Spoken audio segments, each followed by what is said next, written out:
is everything.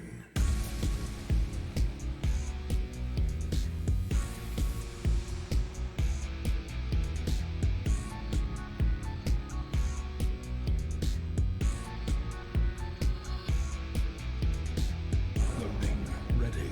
About to run.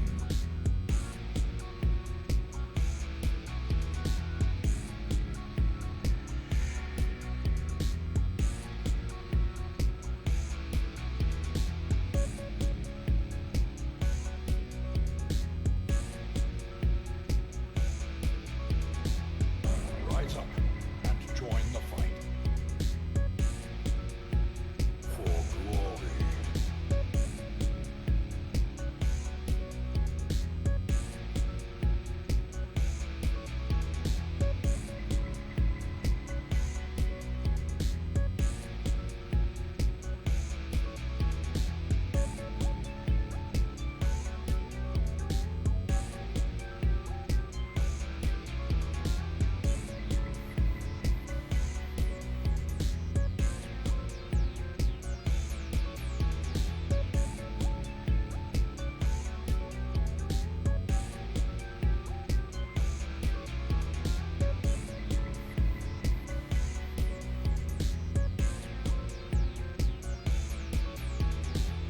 This is no place for the weak or foolhardy.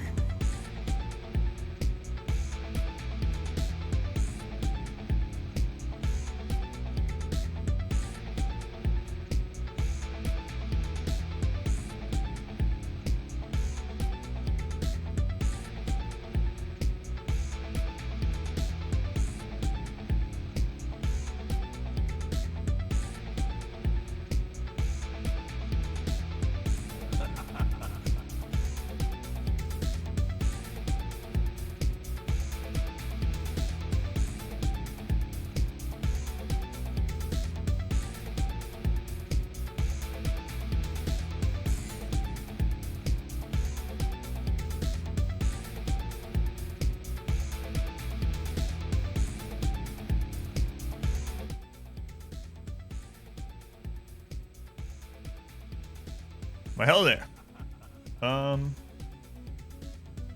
Did anyone notice did the sound seem like it was duplicated again? I haven't changed settings since I did the switch thing. Does it seem normal or does it seem echoey? Anyway, I don't remember what I had it on before then. I think it sounds good. Okay. All right, let me know if it's still screwed up. Stupid Monster Hunter. I actually like Monster Hunter, but I wish it was on PC. Hey, welcome in. I'm not late. I'm just super early for tomorrow. I didn't shower or anything today. Don't tell anyone. Can you guys smell me? All right, let me catch up, and then we'll try out this game. Thank you guys for being here. I know it's a weird time. I'm usually stopping in a couple hours, but 2 o'clock. Ken, welcome in. Carrots, thank you for being here. Carrots. Luna, top 10. Who'd you pass up? I'll check in a second. I'll check now. Let's see. If you stream it, they will come. I'll check now. 1, 2, 3, 4, 5, 6, 7, 8, 9, 10. You passed up 2 shoes. I haven't seen 2 shoes in a while. They might have been lurking though. But you passed up 2 shoes, Lunar. And Phoenix is right behind them. All right. Who else we got? Rakes, think we're in here. Let's go on Rakes. Yeah, I'm not so sure I'm going to install bats into the neighborhood, by the way. I just saw that. Serge, welcome in. Torment, welcome in. Wayne. Enough. It's time. We're not doing the full intro today, Wayne. I'm doing Inquisition. You know what? I actually thought about it, but no, I'm not. I should be playing Darkest Dungeon, even though it's late in today. I really should. It's the best thing for the stream, and I actually have a bounty that's going to expire tonight, and I need like 150 to 200 people, and we're not going to get that with this game. But I don't know. It's been a long, crazy day, and I just don't feel like playing Darkest Dungeon. I don't know why this thing's like itching me. All right, maybe that'll help. All right, let's try this game out. So it's gonna be the first time I've seen the game. Oh, I just realized I didn't put the tags here. Family, blah, blah, blah. No back seating.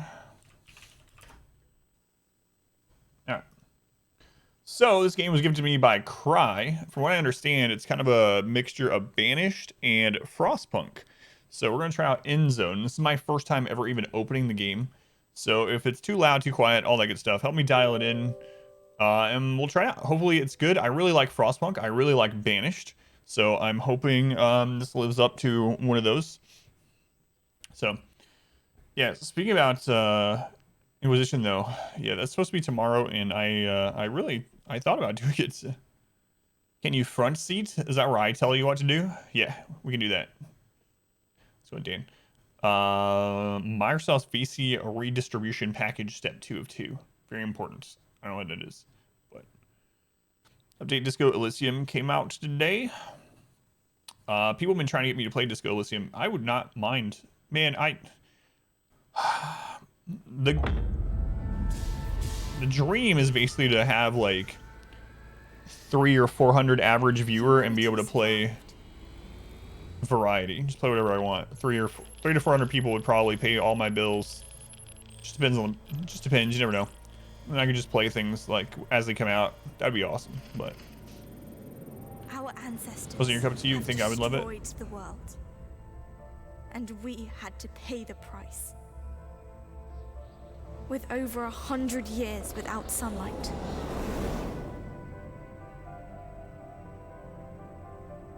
but we have prepared ourselves for our chance to make things right.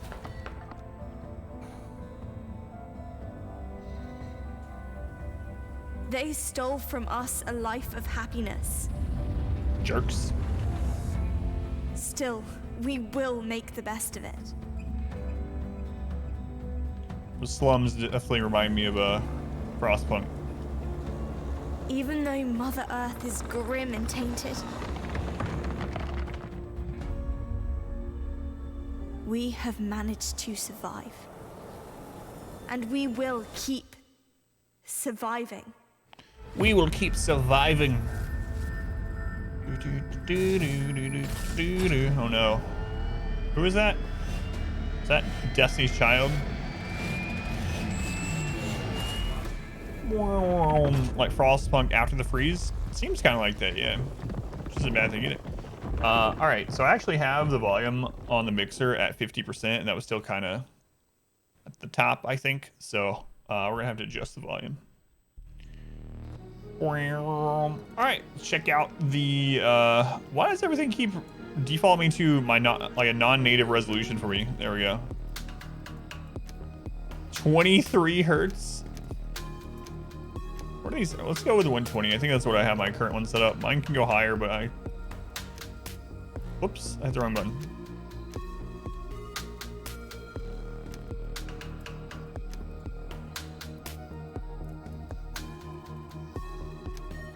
Games have like killer soundtracks. Like every game.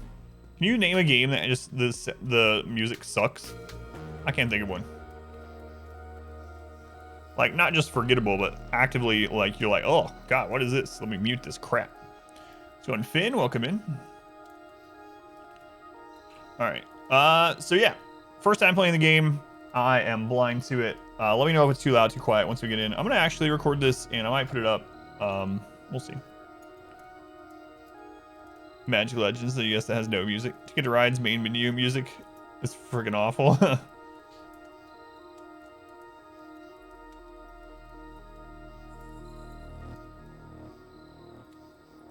All right, recording has begun. I don't know if I'll upload this, but might as well record it just in case. So, on Jan, thank you for being here. Xenoblade Chronicles X had some cringeworthy lyrics. Sometimes made wish you could turn them off. So, like I said, first time ever playing this. I'm looking forward to it. Let's try it out. I know nothing. Nothing. Blind. The tutorial. Play either So, we should start with the tutorial. Yeah, let's just go in. Start the stream. It's pretty challenging, Nathan. Bane tutorial, a longer interrelated tutorial that includes all important aspects of the game. Follow Arthur Salchin's instructions and obtain important clues and useful information to survive the merciless world of End Zone. Oh, there's many. There's many. We're gonna do the first one. So in lobby, welcome in. Nathan, thank you for being here. Let's go in lobby. Senior Adam. I'm not a senior yet. Maybe next year. Deer. We finally left the end zone. Voiceover. Just look at this beautiful scenery. It's marvelous, even though it's a bit different from So, what we pineapple? had pictured. My We were junior able Adam. to secure a few basic resources and are storing them in our bus. Old man Adam has a nice ring to it. I have to change my name when I get older. Let's build ourselves a new home. I'm glad we prepared ourselves well for this kind of scenario, especially since our inventory Wasteland 3, let me know how it is. ran low. Don't forget that if you need additional information, you can look at our survival guide at any time. Let's do this. All right, WASD. Normal camera controls for a game like this. Space is pause. Looks good. Open the survival guide. Hang on, I want to look at these people. There they are. They're chilling. How many people are there? This goes like fast. No, I haven't yet. Talked about it a little bit on stream. So it's not. Welcome in. So this like scrolls really fast, but oh, look how big the map is. Whoa, that's pretty big. That's like Sim City map, something like that. All right. I don't know how many people there are, but they all fit in that bus. That's crazy. Crazy. All right. Tasks can be used to assign freely available settlers to gather specific resources or remove radiation in a certain area. Only settlers who do not carry out any activity will perform such tasks. The only exception to this is the task remove radiation. Up to 4 settlers can work on a single task. Ivax, they were the 40 months. Thank you, Ivax. It's a long time, man. Much love to Ivax, who's been here forever. Gather wood. Settlers begin gathering wood from trees located in the active working area. Gather scrap piles in the active working area. Remove radiation. They begin removing radiation by digging up the soil. Unlike other tasks, you don't need any freely available settlers. All settlers who have nothing to do at the moment, even those who have a workplace, will help dig.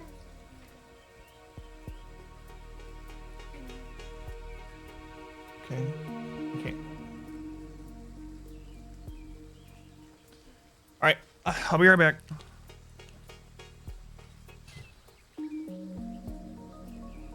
Be right back.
Well, hopefully that's not a preview of how it's going to be, because the reason I didn't stream today is because I currently have to do everything. I don't mean that in a negative way. It's just how it is. My wife is not able to do anything at the moment because of pain. And I thought I had everything set up to stream for a little bit. And they both told me yes. And then get in this game for 5 minutes. And my daughter comes in and is like, "We need you to do this thing." Ivax is a bot. All right, screw it. I'm not recording it because that might happen a lot. Okay. Thanks, Tanak. Thank you, Carrots. She was starting to feel a little bit better, but she wasn't 100%. So she went ahead and started doing things as normal when she shouldn't. And now she's hurt worse than before. So Man, I hope it's not that way tomorrow as well. Not obviously because I don't want her to be hurt, but also I don't have to miss another big chunk of the day. Done. Everything you He need knows. to know That's should what be I'm right ex. here. I think the time has come for us to at last build ourselves a new home here. So in Abby, we just got started. Yeah, I'm late today because I had to take care of my daughter today, my wife. But they were in here, Abby. How's the sound now that I've adjusted it? Sound good? Too loud? Too quiet? Let me know. Before we can construct buildings at all, we have to assign the profession builder to several settlers so that they can take care of construction contracts. Open the professions menu. So that's in the bottom left, professions. Thanks, Abby. Well, this is gonna get complex. This is like RimWorld. Pineapple's already tuning out. He's like, what? RimWorld? Guy speaking is a little low. That's what I was thinking too. Yeah, I wonder if I can adjust it separately. I'll have to check. Builders needed in order to build a. So can I? Yeah, we can reassign these later. And it's gone. All right. Your builders will be ready as soon as construction contracts have been issued. It's time to start focusing on our key and most basic need, water. Water. Let's go in Fox. Let me see if I can adjust it individually.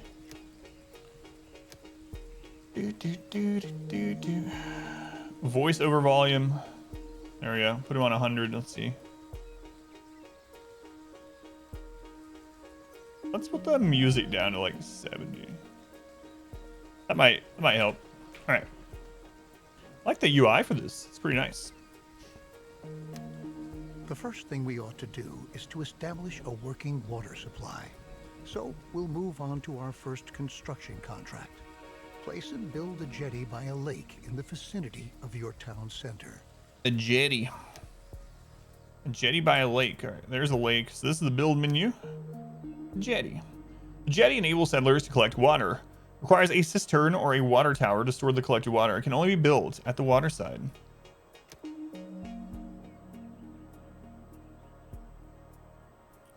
So let's see what the rotate keys are. R is rotate. All right, cool.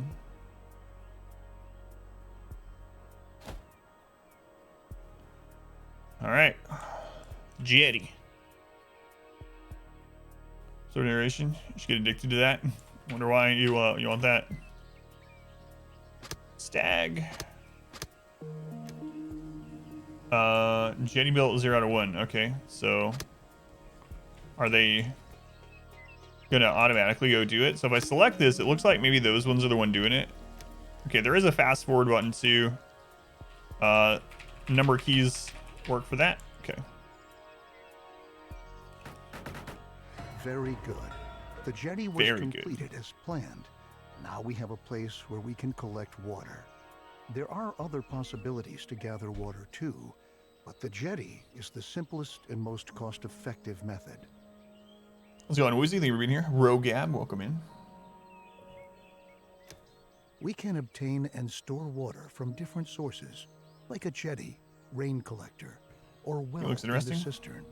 The cistern should always be in close proximity to a water source, so that our water carriers don't have to. Yeah, from what I've heard, I'm pretty blind to it. From what I've heard, it's like a mixture of Banished and Frostpunk, which I love both of those games. So if it's a mixture of those two and it's good, then it's probably gonna be something I really enjoy. All right, so we need to build a cistern now, and we're gonna build that near the water supply area. So we'll build it right next to the jetty. And as soon as we unpause, people that are assigned a building should hop on that. Looks like we can select it to see how many people are building it and what their progress is. That's kind of cool. The dash of Civ 2, you've heard. Deemed a lot in good shape, but you're out. Yeah, I've never played any of those Wasteland games, but Katie gifted me the third one when it came out, and I haven't had a chance to play it still. I know they really like them.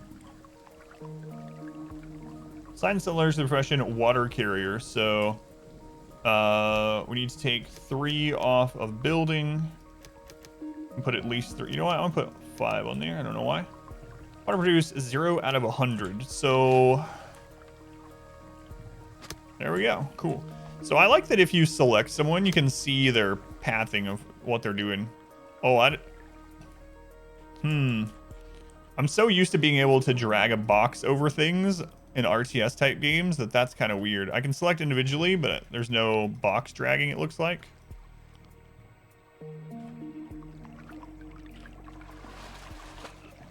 Graphics are definitely better than Banished, but I mean, that's not really fair. Banished is kind of old now. I didn't mind Banished graphics anyway, but... Great. We have now installed a working water supply, and water is now transported from the jetty to our cistern. Consider hiring more water carriers if you don't have enough settlers available. You can never maybe a have hotkey. That would be enough weird, yeah, water but in maybe. storage. Now we should focus on food production. It's important Saw some deer. to ensure the supply right from the start. A gatherer's cabin, a hunting lodge, or a fishing hut can directly remedy the situation. I suggest starting with a fishing hut, since we're already located near a lake. It seems like a hunting lodge would be pretty good too there, guy. I mean, look. All right. So let's build a fishing hut. So food, fishing hut, R to rotate.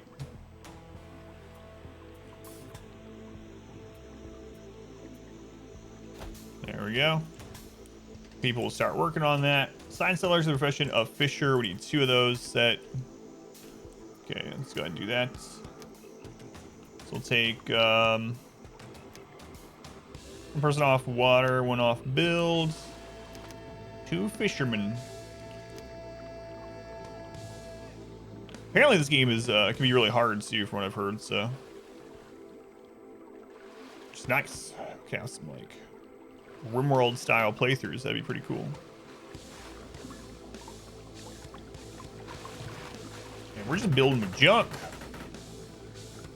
All right, so now we need to produce 50 food off of it. If it has any mods yet, it hasn't been out very long, huh? Yeah, that'd be interesting to see what the modding landscape for it is like. Good work. We've now taken care of our basic supply via food and water. Make sure that you have enough food and water on hand at all times, especially if you want to upgrade your settlement. A population that grows too fast can quickly unbalance Boy, your don't I food know it. and water supply, bringing major difficulties for you if you don't watch out. Hear that, people? Stop breeding. Crops Not enough are food. another excellent way of getting food, because they constantly grow as long as the soil is moist enough. Moist. Each seed has different yields and growing times. This means that it could take some time until your field is ready to be harvested, in contrast to your fishing hut, where production can be right away. Understood. Cultivate a field. Soil moisture. Okay. So there are overlays right off the bat, which is kind of cool. So we can see radiation in the soil. We can see soil moisture, attractiveness of the location, electricity grid, building condition, and that's all I see so far. All right, cultivate a field. So cultivation fields.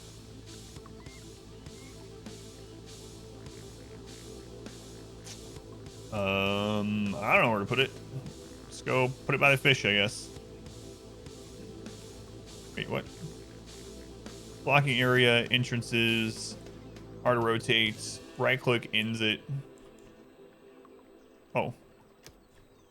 Alright. So you want it in moist area? Ah, again, you can't drag until you click once. Got it. Got it. Okay, let's turn this off. It looks moist enough to me. No idea how big to build it. Assign settlers to the profession of farmer. We only need to set up 1 as a farmer. Okay. So we'll take I'll take a builder off. So as a farmer. Then we choose which seed. We can grow black salsify. Can be harvested from the fields. Cabbage. You can also unlock squash. Can you do that from the beginning? No. But there's squash, wheat, bell peppers, corn, carrots, zucchini, tomato, hemp, beans, potatoes, lupine, and sugar beets. All right, we're growing cabbage. Remember that we need the widest variety of food sources to What's stay a healthy. What's a You should song? also plan ahead for drought periods that might come when Moist? it's not going to rain. Stock up on food and adapt your production to avoid bottlenecks. I'll show you a few more strategies. Plan for later on. droughts.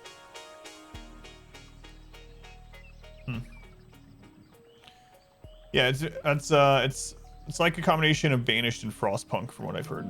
At the beginning, we don't have much scrap, wood, or other resources. We could build a production building, but to obtain resources as fast as possible, it's best that we start gathering right away. Well, these games you get mad at Assign it too a if you gather bought all Spirit. resources task. All the settlers who haven't been assigned any profession by you are going to accept these kinds of tasks. In addition, settlers distribute resources within your settlement. Frostpunk? Yeah, I really liked Frostpunk. Okay, place a gather wood task.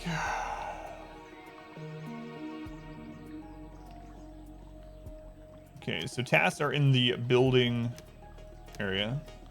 And we can just put this here. And gather scrap. Free settlers available 1 out of 3. So we want to free up some people. We're not building anything right now. Let's free up our builders. And let's let people get to work. Draw now. See with your voice in the background. Thanks. Let's go on Germ. Thank you. Yeah. Welcome. Thank you guys for being here. I know it's a different time than normal. So appreciate you guys coming in. Use all time. Stay in clear of this game until vacation. Yeah, probably a good idea. I really liked Banished too. Had some really hard challenges on there too.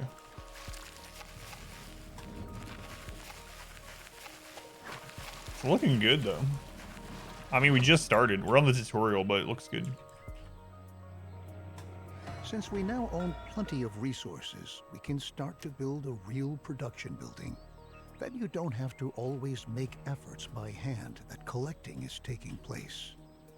Production buildings are not only easier to manage, they are also distinctly more effective than simple tasks. Don't place production buildings Winter too comes, far they're all away dead, from but your yeah. settlement.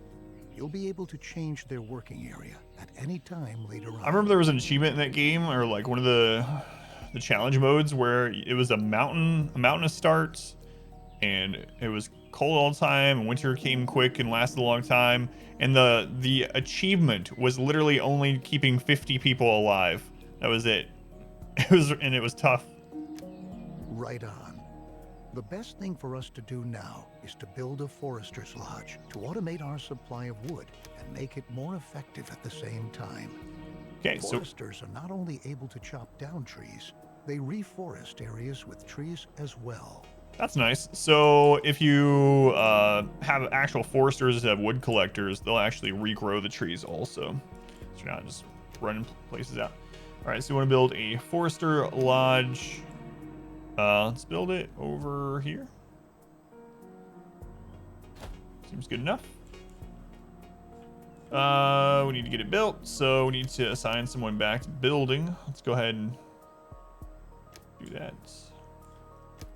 How many can build on that at once? Let's set all 4 until it's built, and then we'll set some foresters.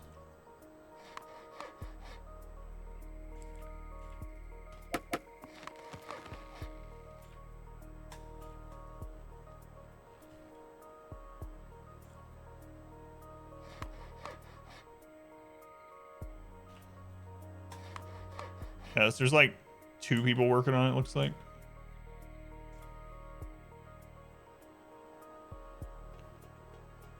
Takes a lot of practice to not overpopulate. Yeah. Practice and patience. For Banished. Okay, so now we need to put someone in the forester job. And let them do their work. Oh, so kind of like in Frostpunk, you can see what's coming. That's nice. So we know a drought is on its way. How do they know that? Don't know. Good job. You might want to change this building's working area later on to tell your workers where they should get their wood from. Ah, and for your information, if you want, you can also tell your Forester's Lodge that they only ought to attend to reforesting an area in order to create a lush, green forest which generations to come can use. That's pretty cool. Very good. Now we ought to take Forgot care whether of raised collecting Frostpunk scrap. somehow, yeah. Scrap is one of the most valuable resources because the quantities present are limited, and we can recover other resources from scrap. Unlike the task we just had, the scrap yard allows larger quantities of existing scrap to be dismantled than with ruins or wrecks. All right. So we need to build a scrap yard.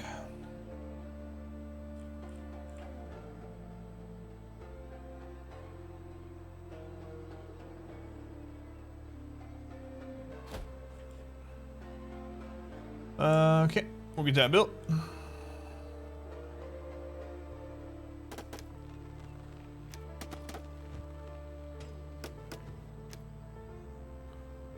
Trapitation's very much Frostpunk. Yeah, like this whole bar down here that's moving with the weather and whatnot. It's kind of nice. I can't believe all these people are living in that bus. How many people we got? 12 adults, 3 children living in this bus. Oh my god. I would maybe rather die.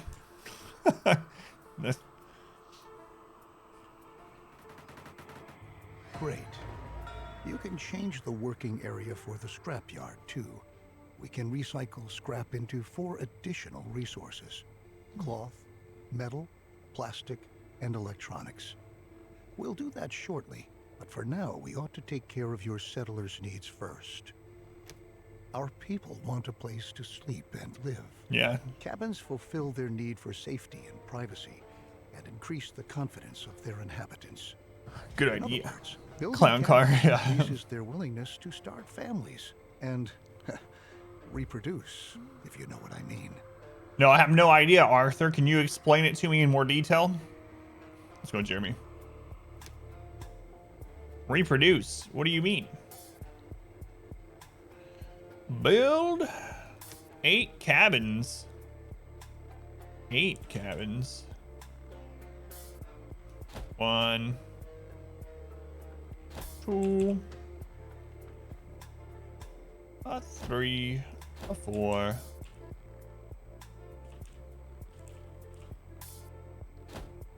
5, 6,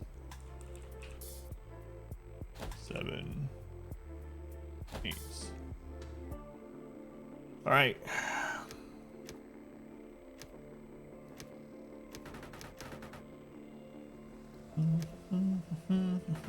Clown bus. They are. Those things up fast. This is a fast tick rate. Get out of the way, Rimworlds. Technique used early game is building a forester without the chopped trees option. Let them replant all the trees. Gather huts for fat loots.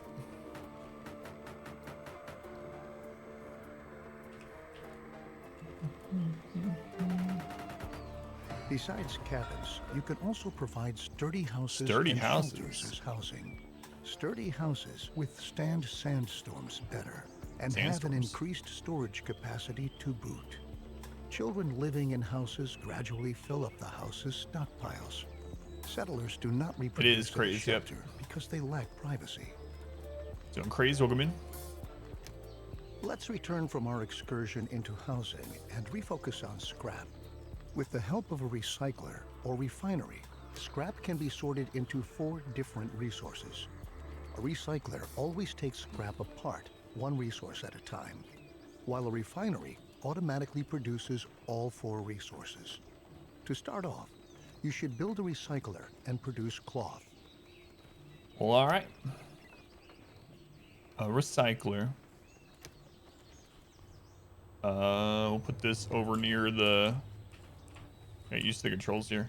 To the scrapyard, I guess. There we go. And then we'll need someone as a refiner. So one off building adds a refiner. Okay. Chopping those trees down.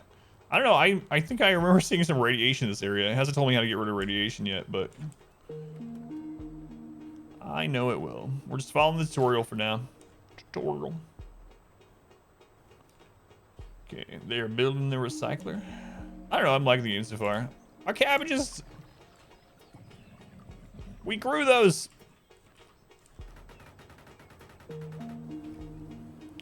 Cloth produced 0 out of 4. So you can have up to one person working there. You can set a production limits, and you can set what this one makes. So we want to set as cloth. Not my cabbage.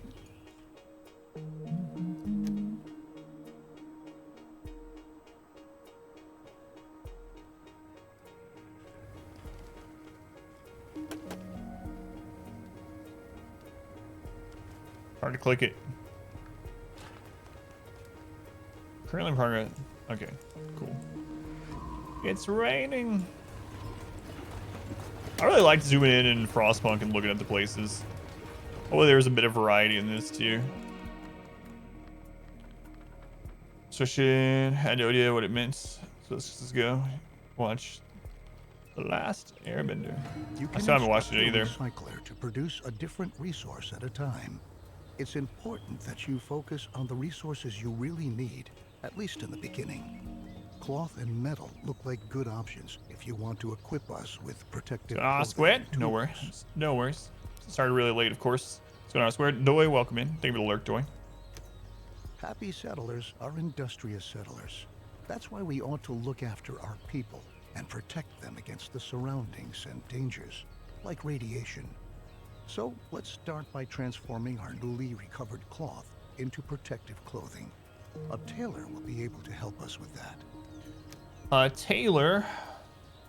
Build a tailor shop.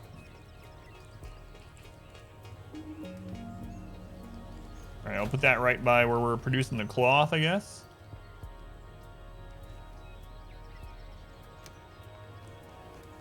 A neck scarf produced. All right.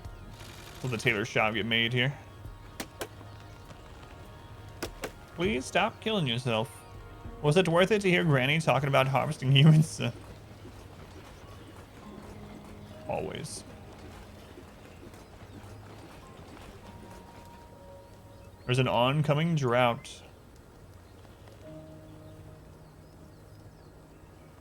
So we can see them coming to build it. It's kind of cool. I like being able to see the pathing and, you know, who is coming from where, how many, all that good stuff. All right, we're gonna make a neck scarf. We just need to make one. And then we can open this to view the radiation. So it looks like no radiation where we are, but as we expand out south, is that south? I don't know. I don't remember if I've turned the camera or not. We're gonna go with south, southwest here. Radiation. And this map is big.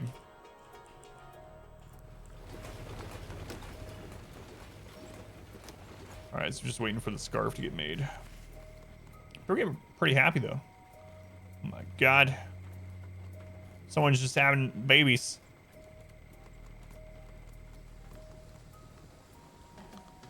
Was it south? How's that not southwest? Down is south, left is west. Into 4 levels.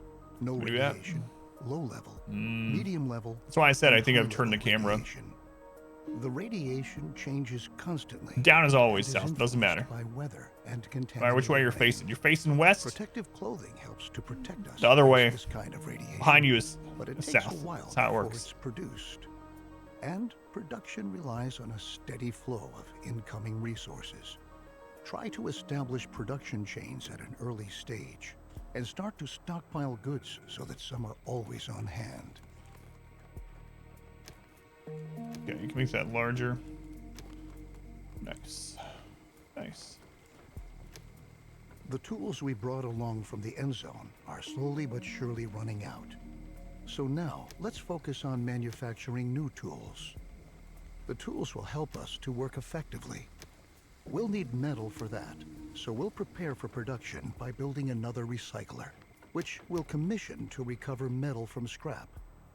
After that, we'll need a workshop to enable the manufacturing of brand new tools. All right. We need a second recycler. I'm going to attach this to the other side here, I guess. And we'll put a workshop adjacent. Science seller to the progression of refiner. We'll have two. All right. Second refiner. And we'll have one of the recyclers make metal, the new one.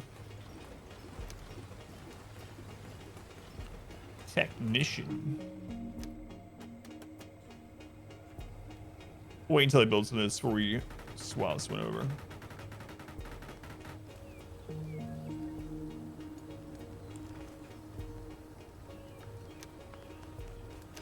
All right, so we're gonna change this over to metal. Got that. Start the workshop to produce a metal tool. Produce 2 metal tools. All right, metal tool. There we go.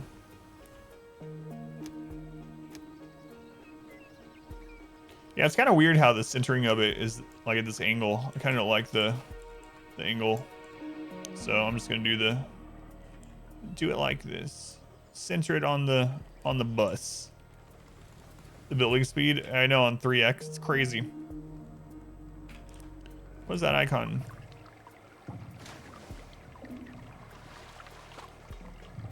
Does that mean it's full or something? It is showing that it's full. Source gas in this building is running low. Yep. Let's go minion, welcome in. So what we could do is we can go ahead and take another person off water carrier. That should do.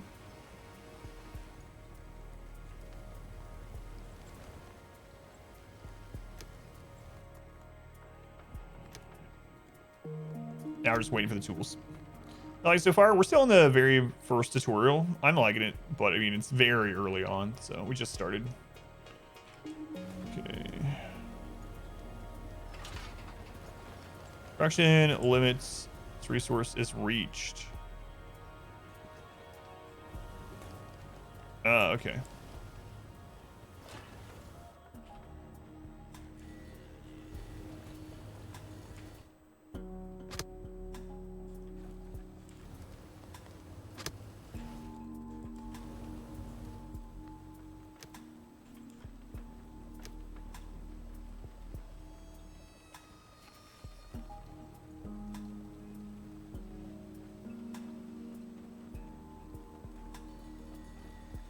One more tool left.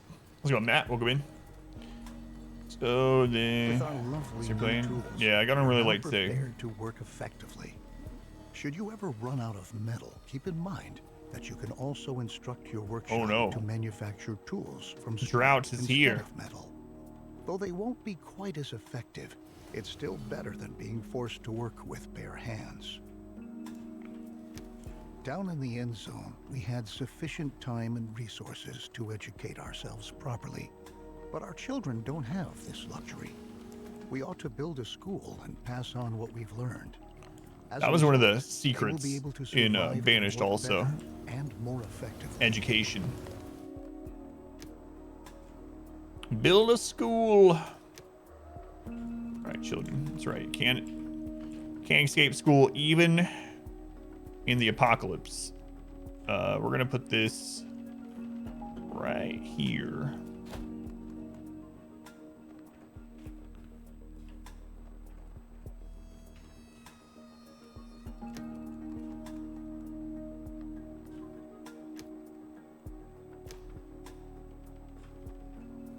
Can scrap the bus? Yeah, you would think so. We got 8 cabins. Who needs a bus now? Perfect. Besides the fact that educated children work more effectively, we'll also teach them to be more careful with their protective clothing and tools. This, in turn, leads to them staying intact longer and we intact conserve longer. valuable resources. Children are less likely to die now. Or, as he put it, they'll be intact Now for that our longer. population is starting to grow, we ought to again turn our attention to the 13 topic of kids. food production. We are already accumulating fish and tilling our fields. A gatherer's No, we're not. cabin will now enable us to gather mushrooms and berries from the forest nearby. Mushrooms and berries. All right. So a gatherer's cabin. I'll put that down here. Suppose. I don't know how far away to put stuff. I'm probably putting things way too spread out, but it's all right. It's the tutorial. We're learning. Okay.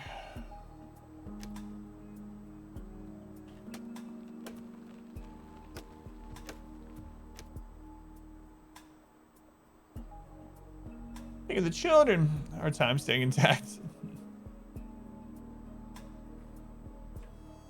Yeah, they're having to come a long way to build that.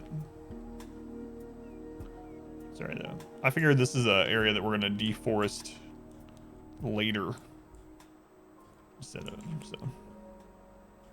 might as well set the gathering up there, I guess.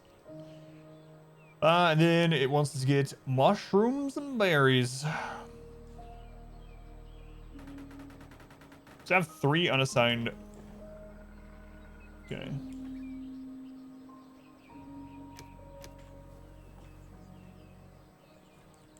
How's our water supply in there?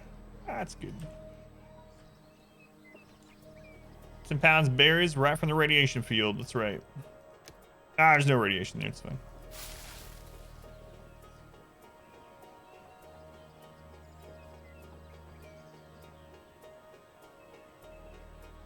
Needs berries or mushrooms. All right. Let's see. Change field of work. Is there none there either? I see the mushrooms right there. Don't lie to me. Oh, maybe they're not grown enough yet. I just saw that one get bigger. Yeah, okay, now it's working.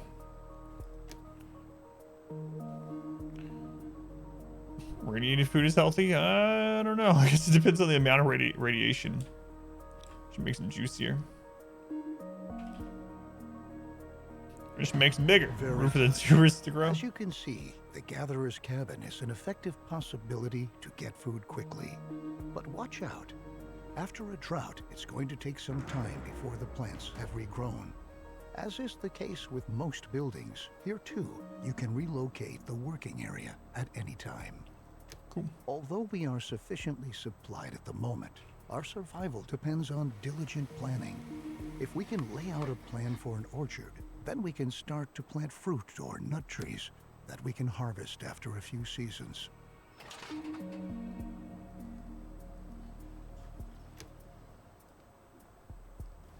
Nut trees, let's do this. Build an orchard. Alright. These people want some nut trees behind their house. Right, you click once and then you drag.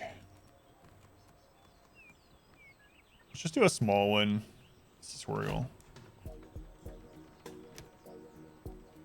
Need one more farmer, and we have someone that's unemployed at the moment, so now you are a farmer. Congratulations. Choose a seed. Make some plums. The orchard has been laid out, and the trees are already beginning to grow. Similar to crops for farming, trees need some time until they are fully grown. But once they have grown, they can be harvested again and again until they have to be newly planted. Which four guys, my preferred comp for Wolf. Tried new to you comp last night. Festival Houndmaster, Man-at-Arms, Shieldbreaker. Actually did really well. Had a heart attack though. Spawned in the low 40s. Yeah, so usually something like that. I always take Man-at-Arms. Well, I won't be able to this time. I usually take a Hellion instead of Shieldbreaker. Shieldbreaker is good for breaking the guard, obviously. But yeah, that's pretty much what I take too. I think Houndmaster is better against him than the Jester. The Jester is just safer to get to him, so it just depends. But Yeah, Vestal, Houndmaster, or Jester, Man-at-Arms, and then Shieldbreaker or Hellion is pretty much what I use. Our gatherer's cabin gathers food from the surrounding forests. However, there are any number of other plants there which we can use as well. These plants can be gathered by an herbal hut. The herbs gathered there can be consumed by settlers to replenish their health. All right, Herbal Hut.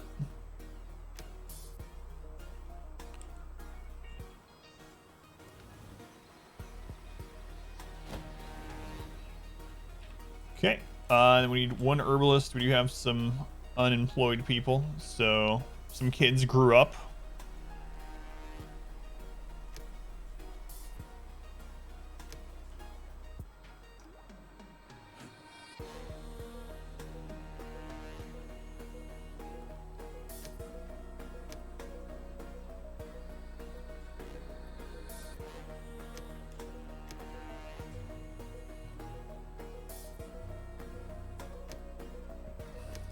Everyone's signed. It's better as well. Just completely ignore the 2 spawn brigands. It seemed to work better. That's what I usually do as well. Sometimes you get really unlucky and they all crit you with bleeds. I try to... The longer the fight goes, the scarier it's going to be. So when I'm using a normal team like that, I focus down Wolf. I guard for bomb damage onto the man-at-arms and hope we don't have what happened last time, where you get crit every single round. And then I use Holy Waters. I take as many Holy Waters as I can, and then I use them, especially on the man-at-arms, since he's taking the bomb hits and going to be low health. And yeah, just try to rush it down. I'm actually going to have to use a different strategy on the girls run. I'm going to have to, the strategy I'm going to use, excuse me, is to, I'm actually going to take out the barrel. It's going to be weird, but I think that's my best chance since we won't be able to guard for the bomb. We can equally utilize the gathered herbs to convert them into medicine later on. Stack dodge. It might happen that an illness breaks out in our settlement from time to time and spreads among our settlers. That's why we always... You rewatched the Wolf boys fight? Oh god, that was crazy. Yeah, really scary. Radiation is the main reason why the health status of our settlement can decrease. Although our settlers already use protective clothing to shield themselves against environmental radiation, it might occur that our sources of water become contaminated. We should start to filter our water to prevent this from happening. We will need a great deal of charcoal to accomplish this. The charcoal kiln will burn wood to produce charcoal.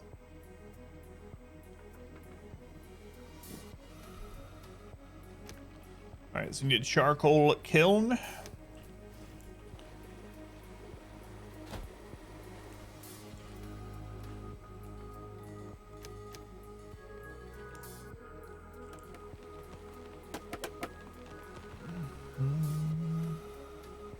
Plants have an affinity of absorbing it. Yeah, yeah. Of radiation.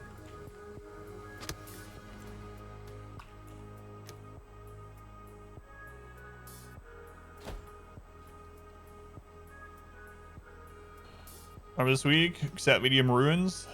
Thing was there. Great Rubber got the curse. That's max HP. Bad dungeon. Are you you're still attempting torches runs, right, Doy?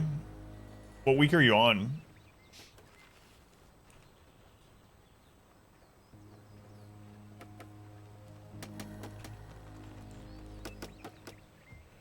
Second time ever in the Cove. Where is that? Yeah, so refraction does bypass stealth, and it is rare to get it outside of the farmstead. I've only gotten it a few times, maybe like twice. In conjunction with I don't know what the actual rarity is, but our water. Unfortunately, our cistern is not able to do this. Only the water tower has the necessary equipment for this capability. Week 22, 1 death. That's not bad at all for a torches run, for sure. We had very few torches runs get that far. To demolish our trusted cistern just to erect a water tower in its place.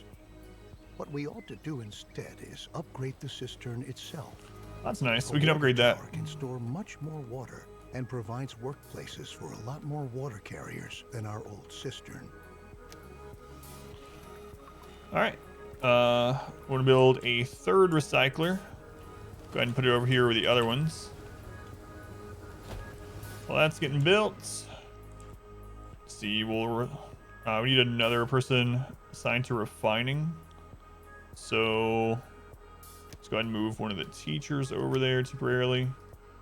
We'll need to put plastic there. Upgrade your cistern to a water tower. Nice. Sure, the scrapper still. Yeah, I moved it recently. Unless you're talking about this extra one. Yeah, this one I haven't. But the actual scrapyard I did. I mean, I don't even have anyone doing this at the moment, but I guess I'll put it out there for when we do have people that aren't assigned to other jobs. We can put on there. All right.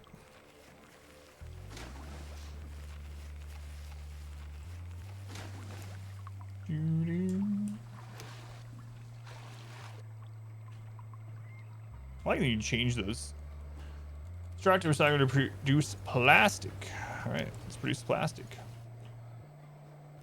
The cistern assigns settlers to the profession water carriers. We want 5 on that now.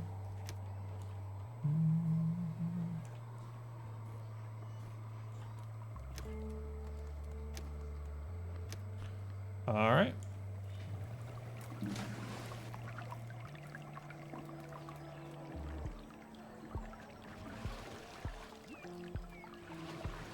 These deer are not afraid of anyone.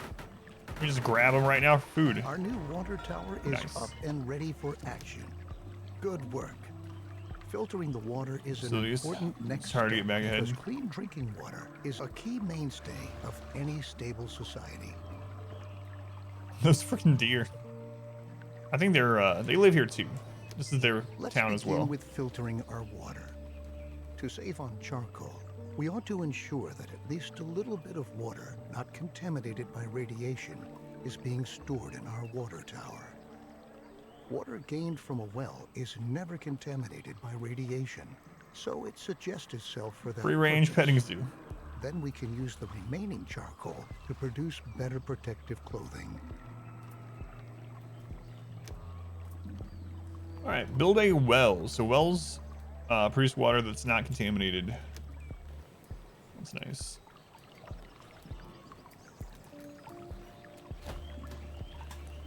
Okay, we need to assign a well keeper. Activate the filter on your water tower. Start a tailor shop to produce activated carbon mask. Okay, activated carbon mask. And produce 2 of those. And let's go ahead and assign another tailor. Got some. There we go. If you nuke the well, surely the water from it would be radiated. Absolutely not. Can't think it would lurk.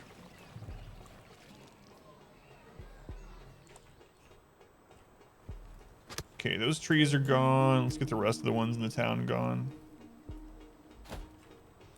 Would you like the game? Yeah, it reminds me a lot of Banished. I really enjoyed Banished. I played it a ton. It's like just a, it's crazy it is. To me, it was just a really chill game. I would have a little bit of time that I didn't need to do anything else. I'd load up Banished, play for a little while. Had a lot of people die. Occasionally win.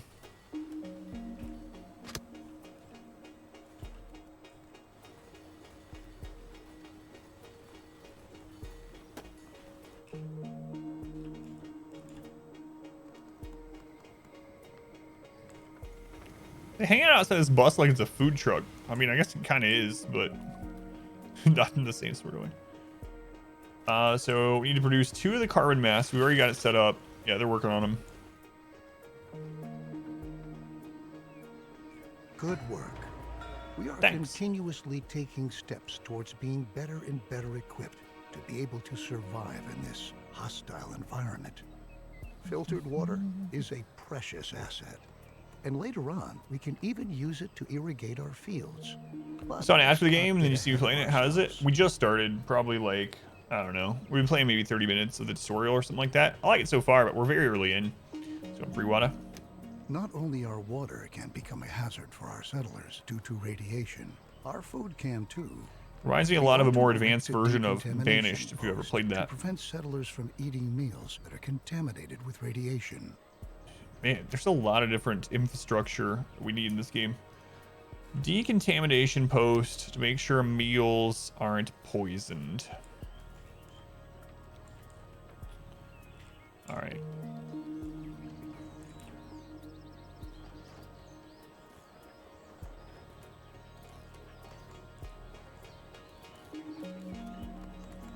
Screw it, we'll cram that in there. Set up a job of a decontaminator. All right.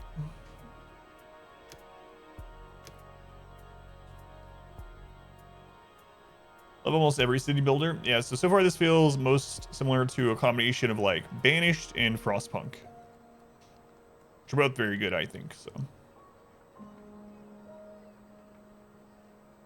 Yeah, I really like city builders too.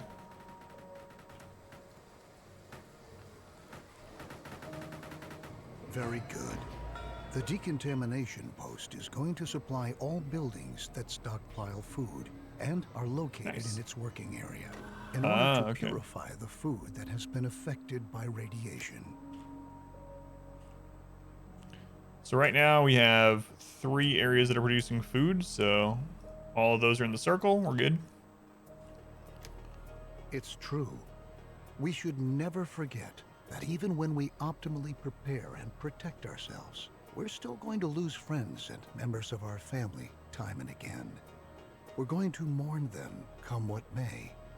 But if we're able to bury them in a cemetery, people are going to die? then No. we'll get over the pain and let them rest in peace.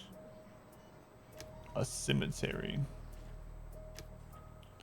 Oh, the cemetery's large. Let's put that by the orchard. That way when people are like picking their nuts, they can look over and know that someday they won't be able to pick nuts anymore because they'll be dead. Perfect. Mortician. Up to 10 morticians. Holy crap.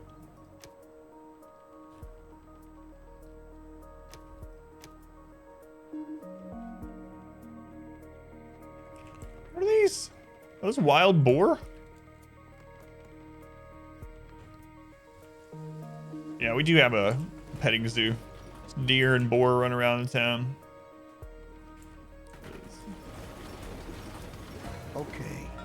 The cemetery will help us to quickly get a hold on ourselves and focus on the tasks that lie ahead. It's not a pleasant thought, but that's the way things are. At the very least, we're pioneers, aren't we?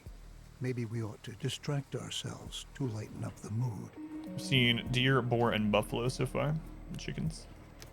We can erect a number of buildings to increase confidence in our settlement, including, for example, a campfire or a pub. In this situation, however, our best option would probably be to upgrade our town center.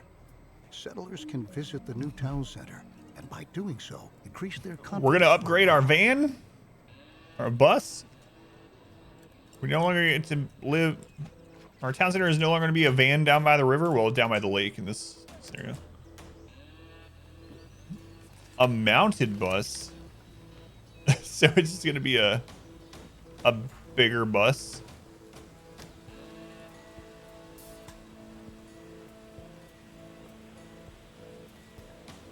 All right.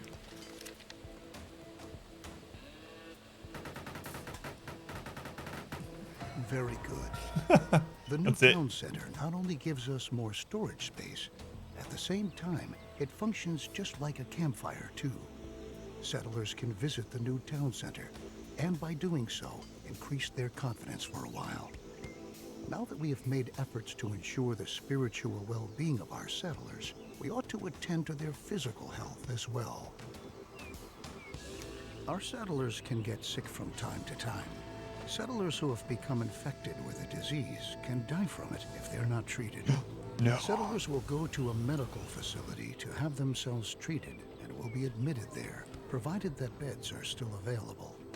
We ought to... Whoops, sorry. I didn't mean to cut you off there. Medical facility. Well, we'll put that right by the graveyard. That way, if the doctors fail and people die, they just throw them right outside. No problem.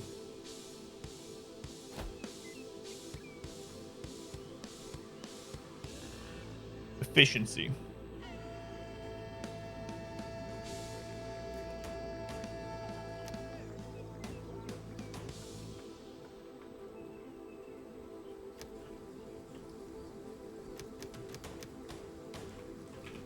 See where the Chosen Resistance Settlement Simulator. Just waiting for that Chosen Retaliation to come in. Pilot Wash. I never played that. Let's go on Pilot Wash. Just toss them out. Yeah, well, I guess out the front. This one. Vigorous. Can't believe we got our first virtue yesterday. That was nice. Is that how most modest place in the settlement? Pure fiction, yeah.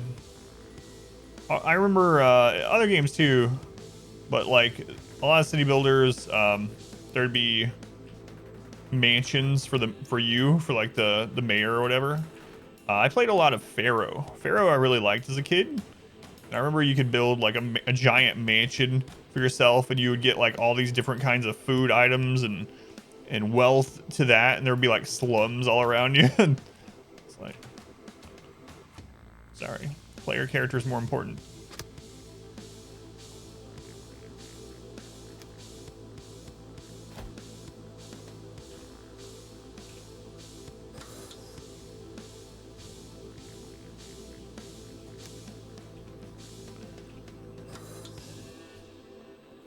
Okay, they're producing medicine.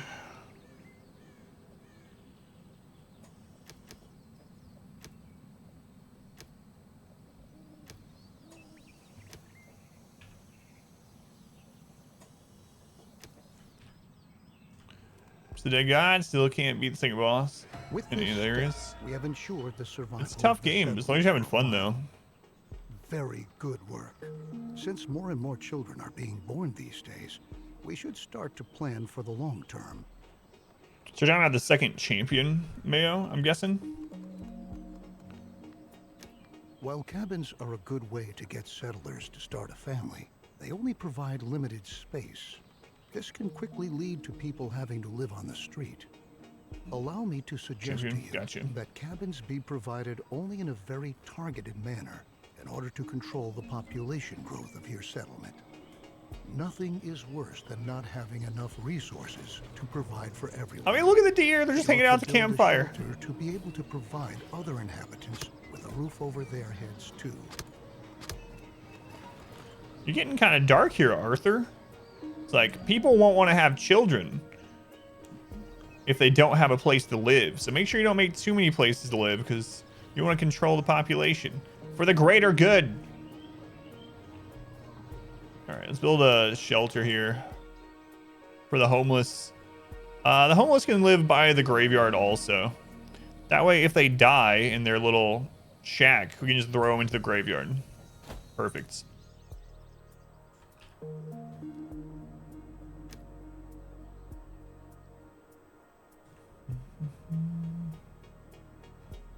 Condos are very bulky. The nuclear fallout. Yeah, the big thing about what I would say, Carrots, is like try the same zone over and over so you can learn the patterns. That'll help out a lot. Learn the patterns of them. Some of them have more audio clues than they do visual. So for instance, you haven't made it there yet, but the poison boss, this guy with the snake arm, when he like throws his arm down, you dodge that. Then sometimes he's off screen and he makes like this grunt sound before he leaps. So instead of like watching for him because he has ads, I'll watch the ads, and then when I hear that noise of him about to leap, then I'll get ready to dodge that attack. So they have, a lot of them have like tells. It might happen that they don't find any home at all. We ought to build a shelter to be able to provide all inhabitants. Well, I read that as condos. Condos. I was like, condos? Yeah, I guess cabin. They're condos. They're at least. I'm misread. For one map at a time. With the audio cues. Another thing I've learned, so pairing is really good. It's the best thing to do if you can do it routinely. It's better than dodging. However, dodging is safer. It's more forgiving. And when you get to hard mode and everything's hitting for like hundreds of damage and taking a single hit can ruin your run, I've stopped pairing as much and I do dodging more often. So that might be it too. You might want to just start dodging more. If you go for dodges, just try to make sure you have 2 stamina in reserve all the time, and that made it a lot safer for me. If I was attacking and I got down to 2 stamina, I would just wait, and that way I at least had 2 rolls in case I needed them. I've already. Whoops. Oh, you can shut them up by just clicking. Whoops. All right. I don't want to kill our deer. It's our petting zoo, man. All right.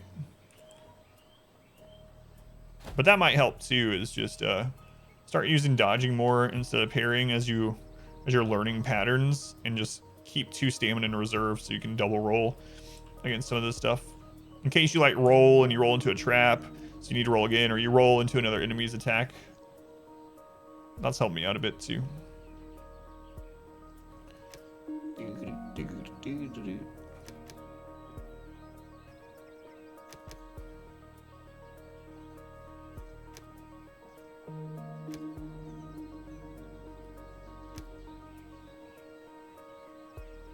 I guess we'll just divide people up.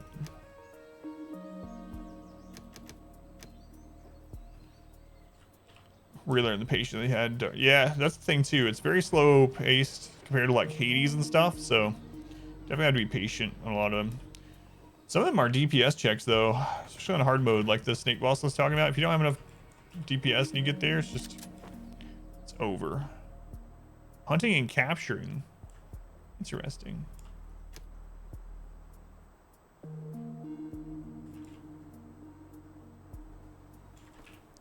All right, we're gonna see some people hunting. Yeah, here we go. No, that's a gatherer. Where's the hunter? Here we go. Arms start attacking the humans. Are you gonna kill the baby deer? Or are we gonna go like full out Bambi here?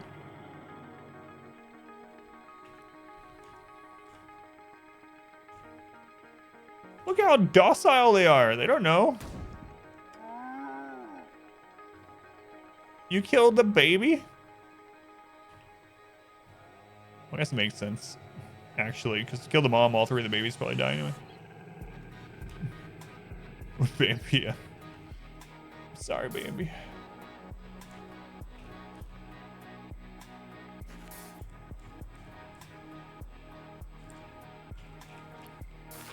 Wait, the guy that killed it didn't carry it back?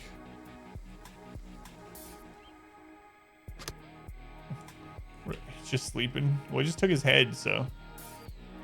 PETA. I don't think PETA would last very long in this post-apocalyptic situation. What will they be doing? They'll just be living off mushrooms or something.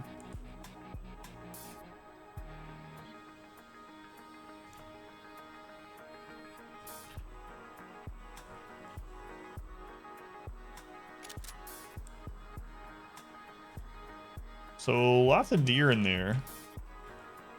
Where are the boar though? There's some boar.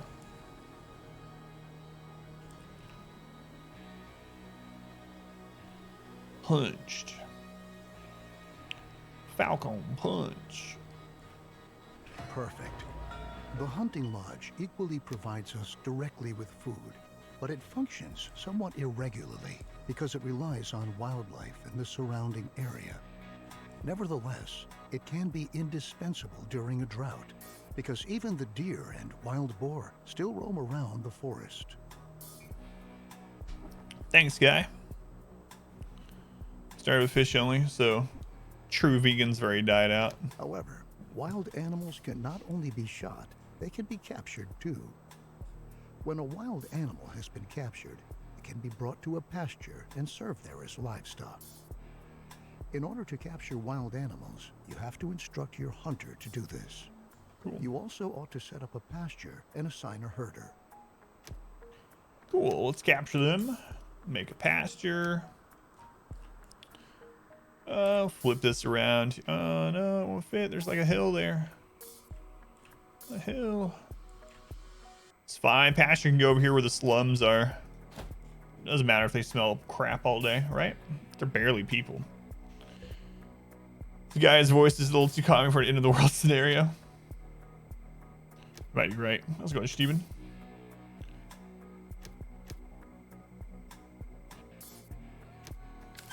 Assign a type of animal.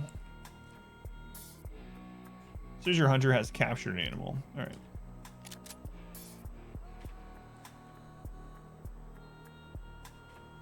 Here they go.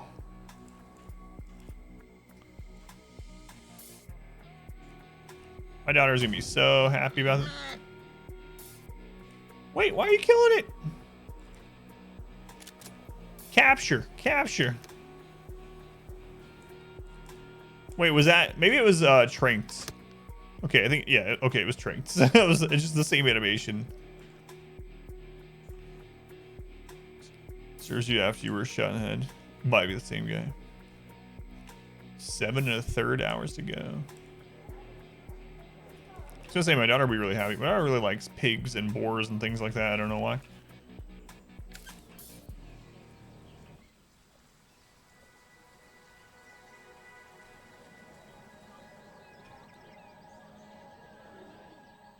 Is this thing built? I still haven't played Fallout. Choose type of animal. Boar. Animals captured by a hunter are brought to a pasture where they are tended to and cared for by herders. Some animals produce resources such as milk or eggs. Other animals can only be slaughtered to eat. You ought to find out for yourself which type of animal brings you which benefit. On each pasture, you can choose which type of animal ought to be kept there. Cool. You must provide water for the animals you keep on your pasture. This enables them to survive and reproduce. When enough animals are fully grown, the herder will start to slaughter them. If you don't want animals to be slaughtered, you can also instruct the herder not to do so. Okay. Now your herders know how they ought to handle the animals. And now that you've already captured several animals, don't forget to instruct your hunters to hunt animals again in the future so that they can continue to gather and provide food. With our increased production, our stockpile is going to run out soon. The supply routes for our production buildings are getting longer and longer too. To tackle these problems, you ought to build a temporary storeroom and have roads laid out.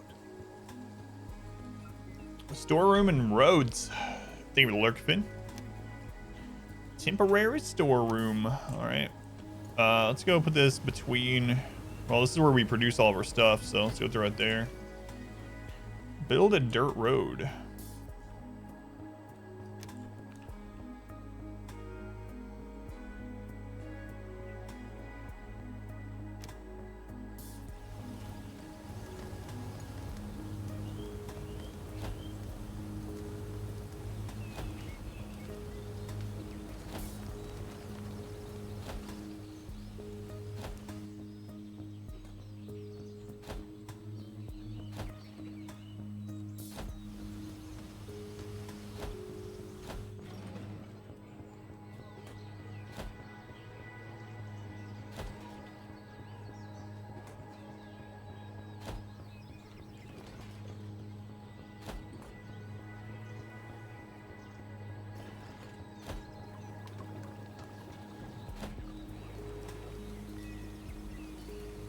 I don't know if I'm building too much road.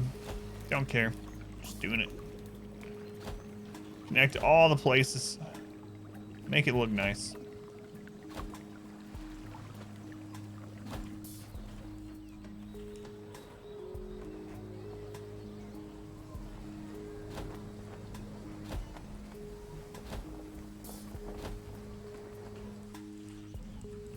Because you think like a lot of these games, they won't take the roads anyway. We'll see.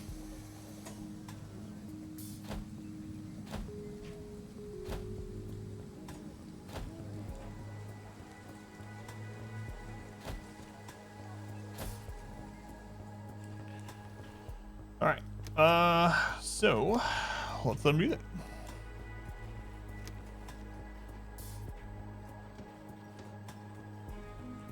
We only need to build 10. Good. We're going. We don't need roads. Increase The your apocalypse. settlement's general storage capacity.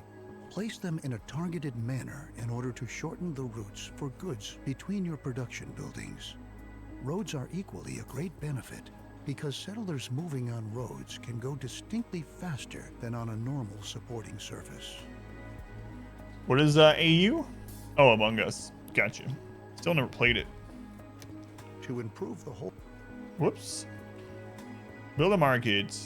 Improve confidence. Okay. Build a market. That's a big building.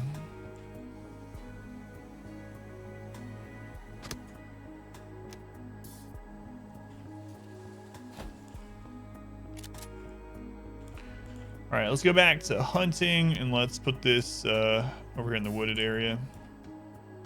Okay. Throw a market. This is not designed very well. Market just randomly placed over next to the hospital. Logistician. Okay.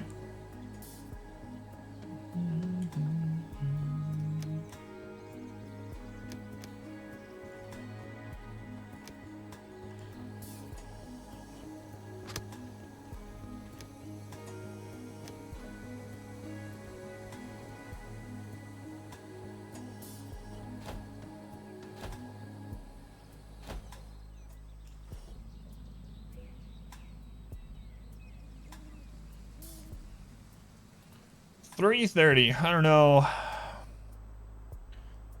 Might still have to get off here at 4 to make dinner, unless I just do something like order pizza or something.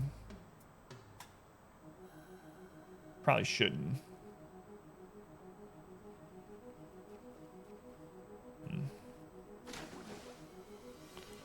Water tank's full. What is this one?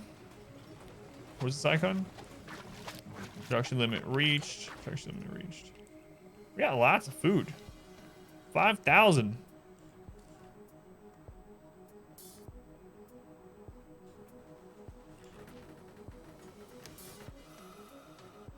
Logisticians are able to amass resources from the whole settlement and bring them to the market.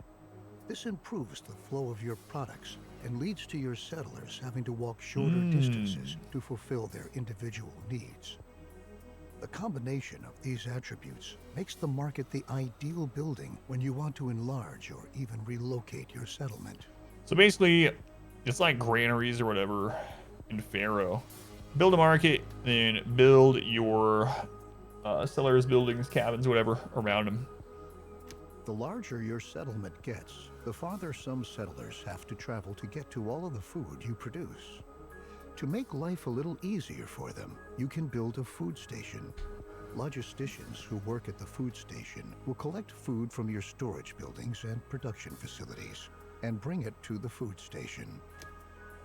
Food station. How big is this? Hey, it's small enough to fit in here. I was wondering if we'd be able to fit anything in here. Nice. Perfect.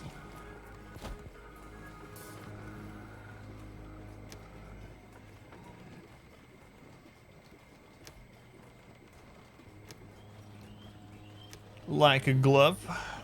It's gonna fit in right where all the housing is. Production limit reached. With the new food station, your settlers are now able to supply themselves with food directly on site. If your settlement is supposed to grow even further, you can think about whether you want to provide additional food stations. Will do. Distributing food at your settlement is going to prove to be extremely practical. However, your settlers not only need food to survive, they need water too. To be able to distribute water in a targeted manner, a water point. What do you know? We got room for that as well. So Let's get that in there.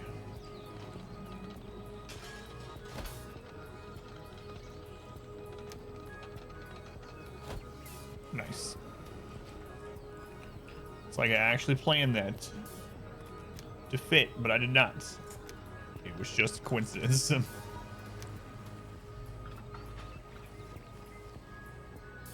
The quality grows. Water point on point. That's right. Now that your settlers also have a water point available, they can supply themselves with water and food. Similar to how it's done at the food stations, this enables you to precisely control at which places your settlers are able to attend to their needs. Interesting.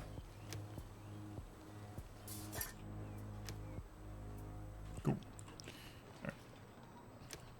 Since we have our logistics under control, now we can concern ourselves with the weather and its challenges. We can build a weather station to enable us to make a forecast regarding upcoming weather and learn if potentially contaminated rain might be coming our way. Contaminated rain? It can also be used to prepare our crops and rainwater collectors we might have against contaminated rain by covering them.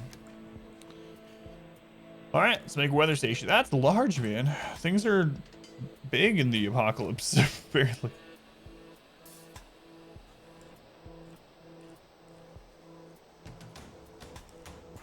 Why is that hill there? Stupid hill. That would fit really nicely right there if it wasn't for that hill. All right, well, I guess I'm just gonna have to slam this somewhere.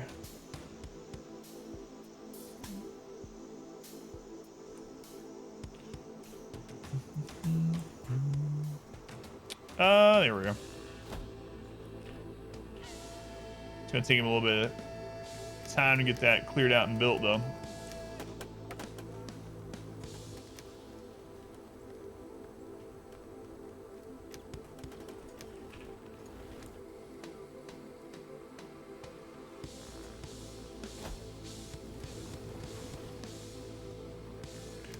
Wait, why are the children going down? And oh, people are dying.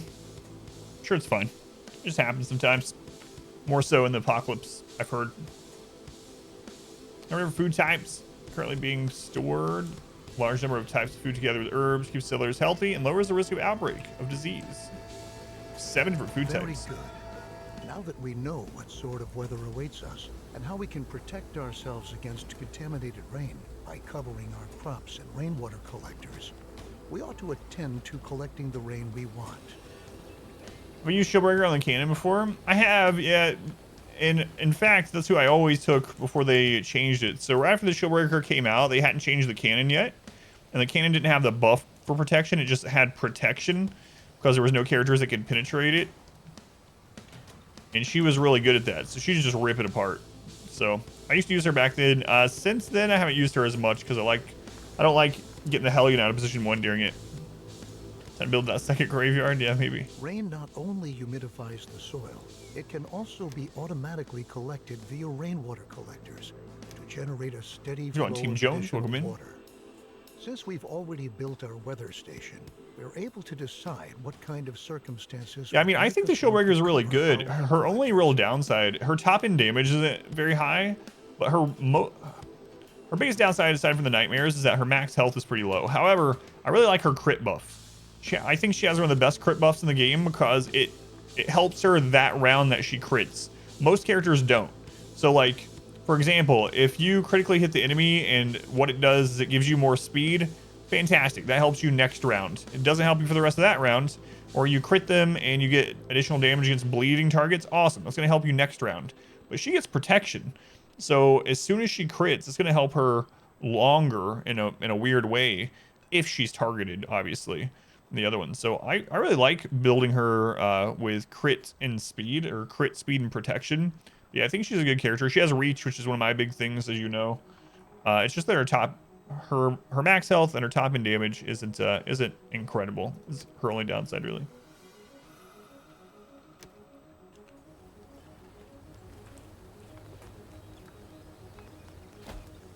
Like a glove. Definitely hitting for a lot less. Never took one there before. Maybe not crazy, but they reduce damage. Got 4 incredible shield breakers and 1 good Hellion. Using them a lot. One has tough, Clodder, and precise striker. How's the game? It's pretty good so far. I'm liking it. We're still in the tutorial, so we're pretty early on. Another thing, since you have good shield breakers, she's actually really good in Darkest Dungeon 2, surprisingly. She can break the Grand Guards. If you've never taken her there, she's actually pretty decent there in place of a different frontliner also. And she's less prone to getting shuffled, right? Because she can get herself back forward. So yeah, shield breaker is good overall. It's just the health and the low top end. It's going Gar. It's good to see you. Even if they're wearing protective clothing, we should make sure that the collected water is as purified as possible. We can have our crops covered to shield our seedlings against radiation. But once they've been covered, naturally they won't be irrigated with rain anymore.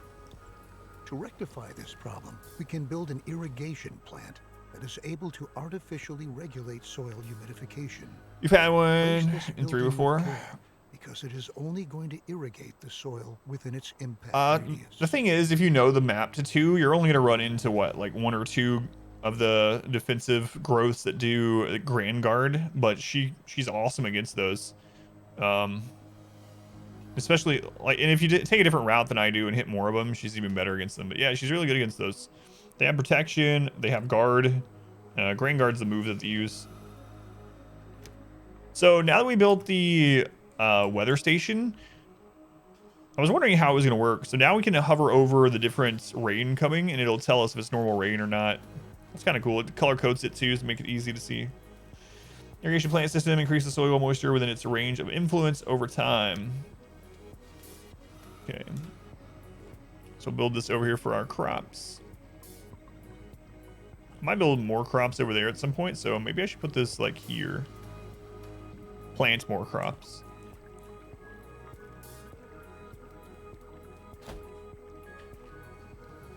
And we need an irrigator. This is a very complex builder. I like it. Yeah, we had some people die. That's not good.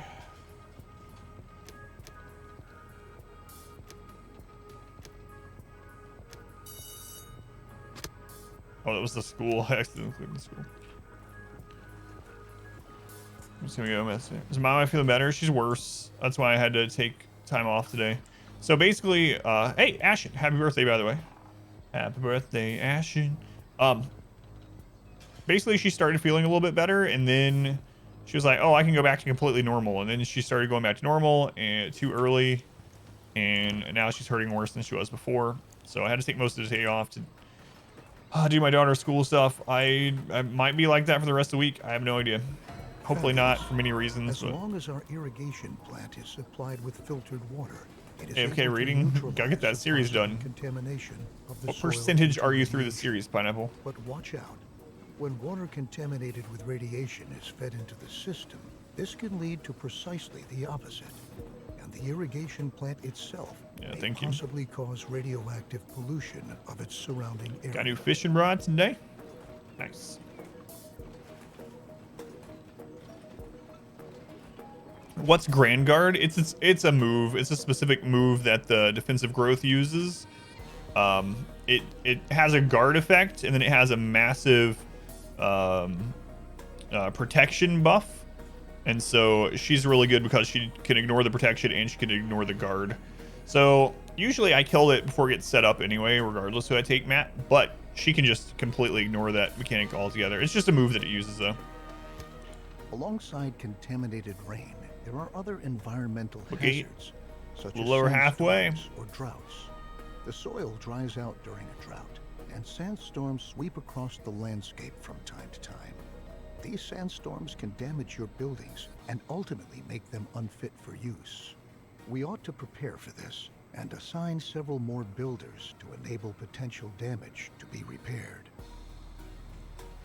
Man, that's a lot of stuff going on. So basically, the toxic rain can screw up your food production and plants. And so,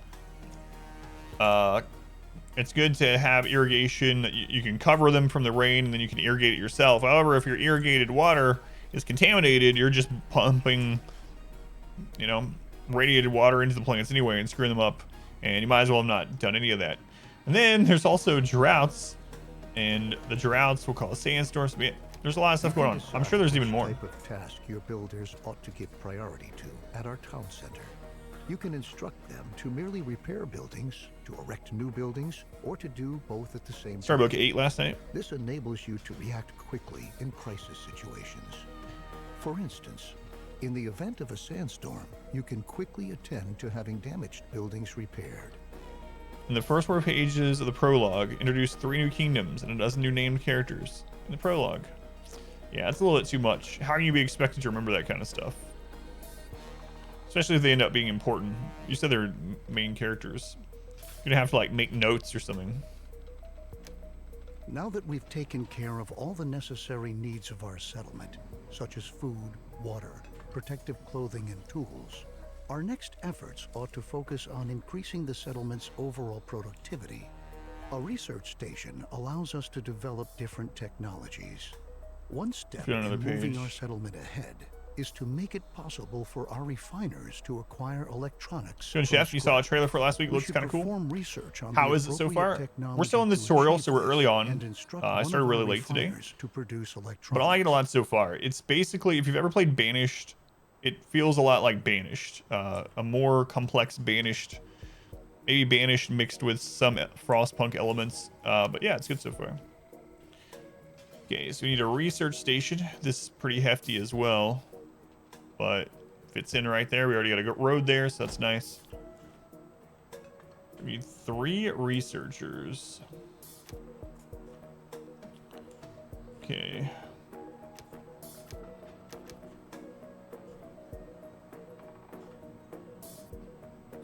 And one of our refiners died.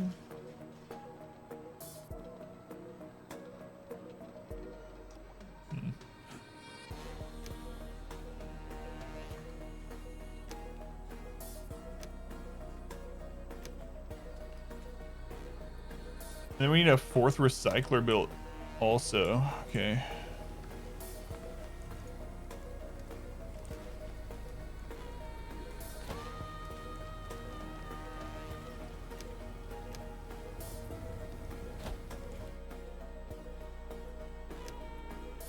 And they're going to produce electronics once it's done.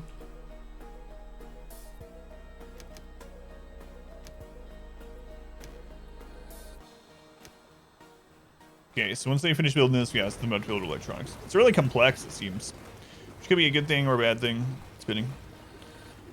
Preview yesterday, you want to watch with your kids, forget the name. It's, I think, the Barbarian and the Troll or something like that. It comes out on April 2nd. It's going to be a show. April 2nd on Nickelodeon.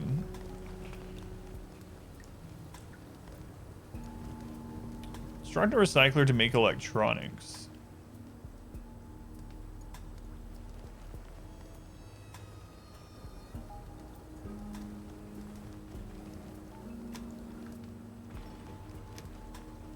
Oh, you can change it right here. That's kind of interesting.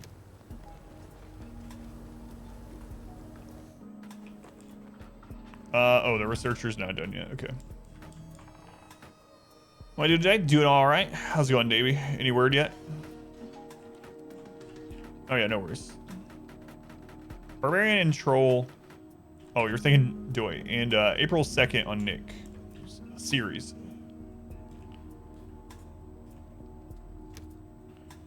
Open the research.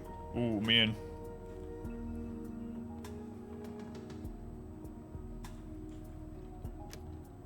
Crazy.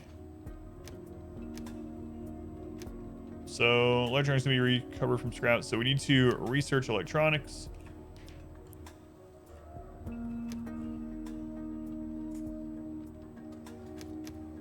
And we need another refiner. Man, oh man. People gotta stop dying. What's wrong with them? You can't die in apocalypse. You're gonna watch Godzilla versus King Kong. I want to watch that too. I'm gonna wait until Mortal Kombat comes out on 16th or 17th, and then I'll do the free trial and watch both of those. Looking forward to it. Haven't watched anything in a long time, but I'm really looking forward to taking some time and hitting both of those. 16th, thank you. Word yet? Sent home early from work. Was that you asked for a day off? Hanging out? Well, thank you. Mad that you asked for a day off. Oncoming sandstorm. Slow your sellers down or distribute radiation in damaged buildings. So building buildings is currently priority 1. Repairing buildings is 2. Let's put repair buildings to priority 1.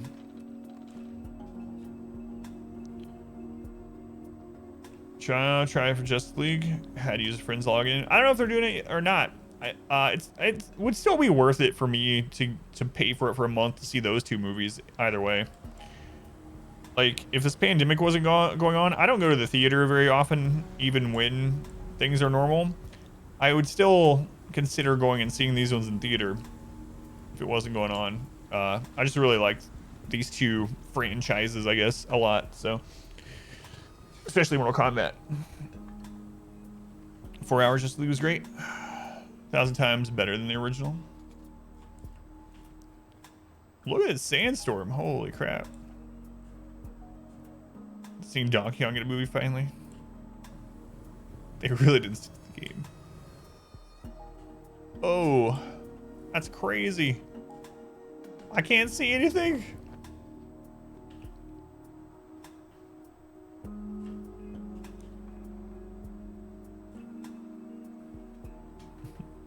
I was expecting some sand and some dust, but Kong's bigger than you remembered. What's because the original King Kong was actually like the son or nephew, right? In the lore of the original, where they go to the island, wasn't the one that they captured and whatnot? Wasn't it? Didn't they mention and say in that movie something about it being his son, or like I said, some young version, some relative of the actual King Kong, but they call him that anyway. There's some kind of lore like that. I don't remember the specifics, but so I guess they can get away with it, making him huge in this. When does King K. Rool shoot fire out of his mouth? I know, usually he just shoots cannonballs and throws his crown around. In Uber Kong.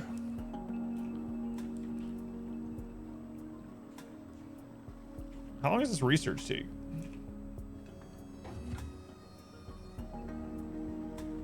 Oh, it needs wood. We need wood to research electronics. Needs wood.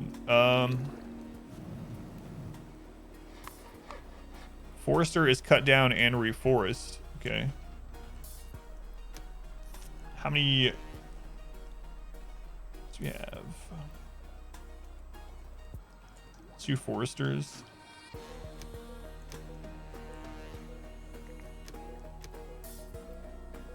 Oh, we actually have 2 more citizens down too.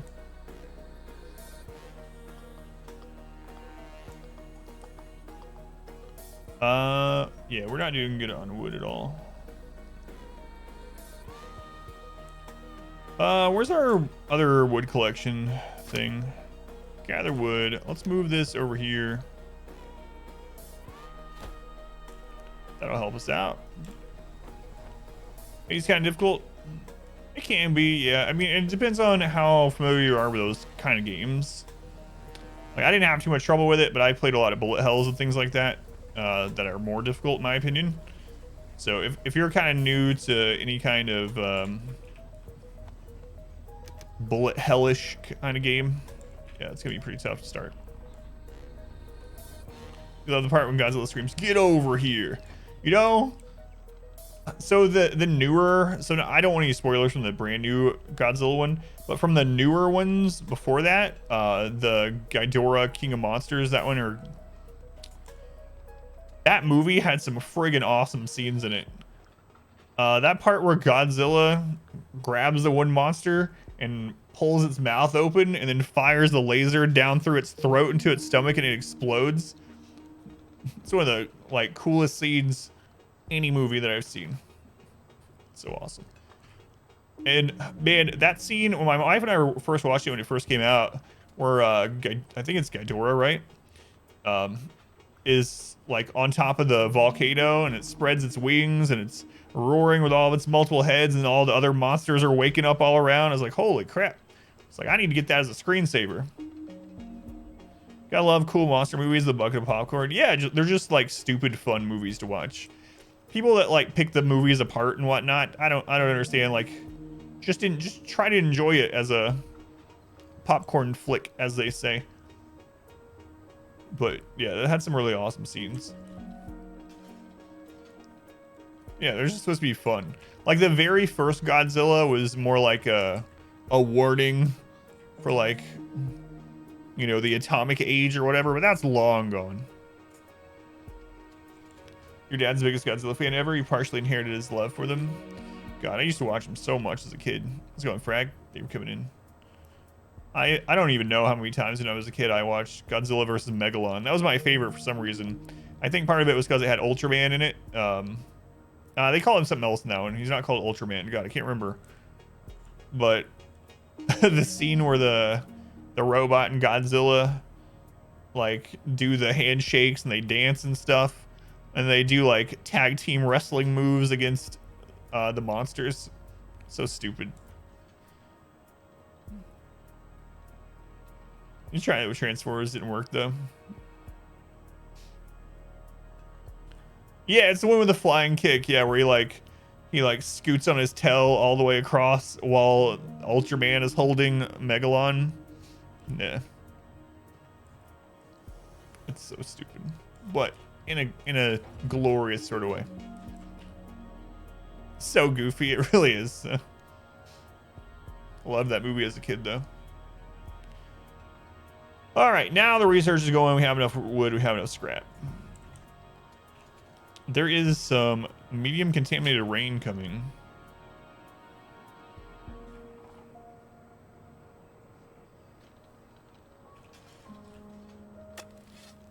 We're at our food cap. We have 8 different kinds of food. That's kind of nice.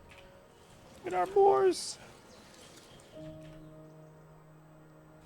Yeah, they're a lot of fun.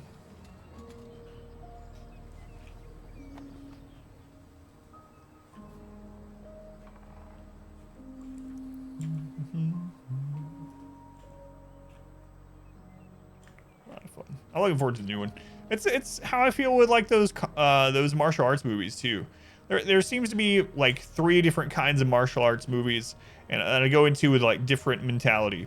There's the slapstick ones, the stupid ones like Kung Pao and Shaolin Soccer and stuff. Those are just all the only way I know how to describe them is slapstick, like martial arts basically.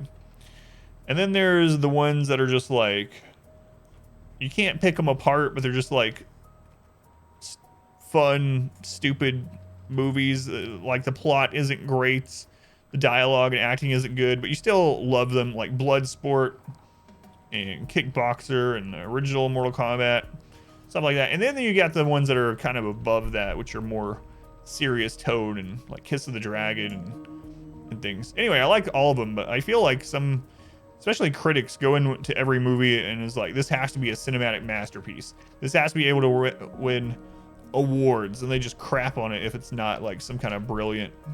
It's like the new Mortal Kombat movie that's coming out. Do I expect like crazy good acting and an amazing story? No, I don't care.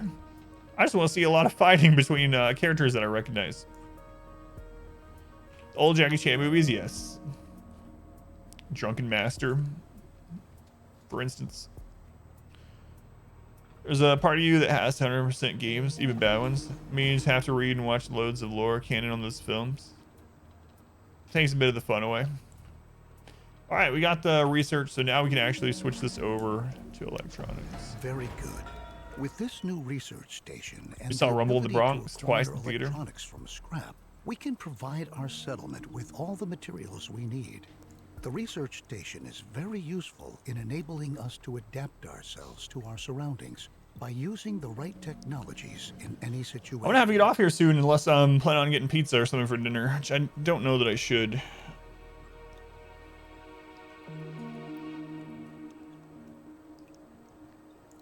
If I get pizza or something, I can stay on here for like another hour. I don't know. Down in the end zone, we dealt with the concept of a solar collector. This solar collector is able to collect sunlight It's a long and tutorial, convert yeah. it into electricity. We wanted to try out whether our idea works and build a solar collector. Build a solar collector. Yeah, it is not a short tutorial, that's for sure.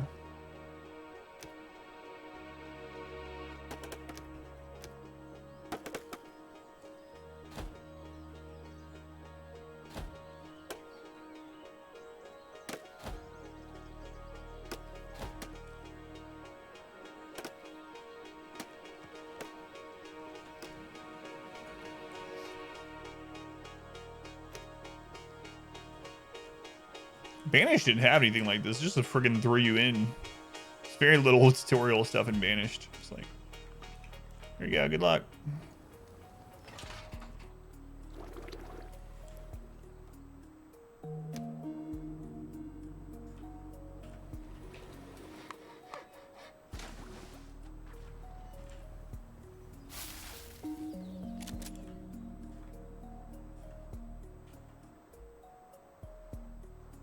The solar collector produces energy by capturing sunlight.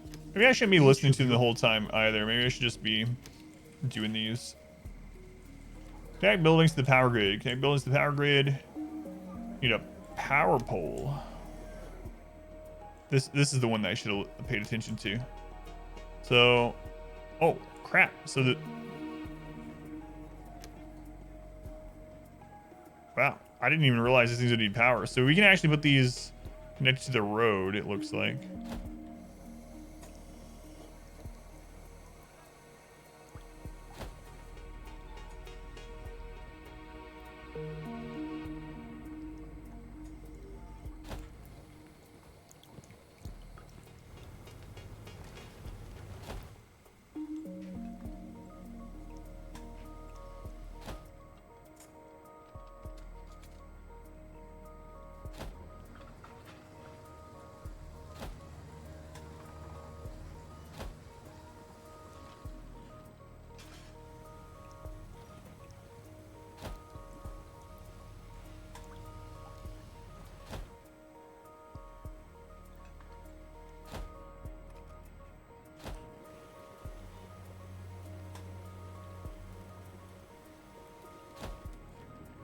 Man.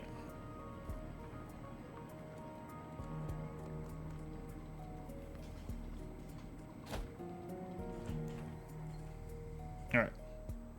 Start with that. Yeah, buildings, power grid, 5, 3. I just went ahead and did them all.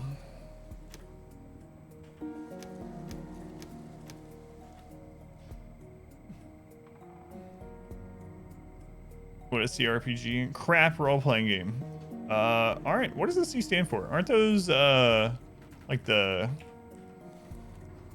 Man, what does the C stand for? I know what the games are. Like I can name some games, but does it just stand for computer? Really? I never knew that.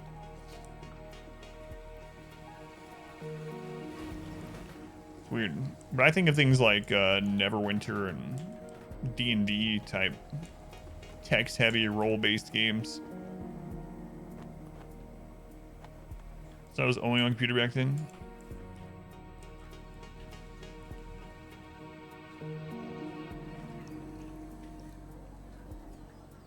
Connect buildings to the power grid. Wait, how are they not connected? We're missing a pole somewhere.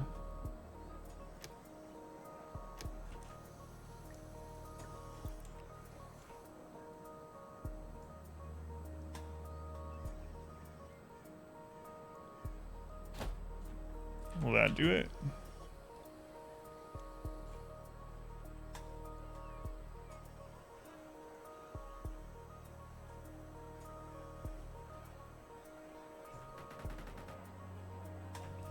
Okay.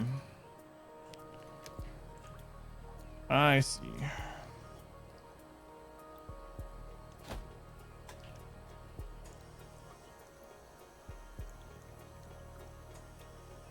It's like virtual LARP.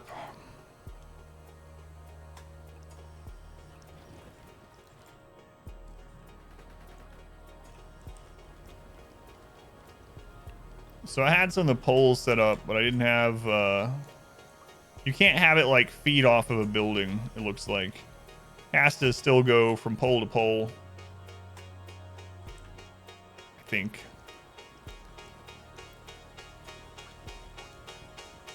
We'll see when this gets set up. If you want. What's the name of it? Yeah, you can post it if you'd like. All right, let's see if that works.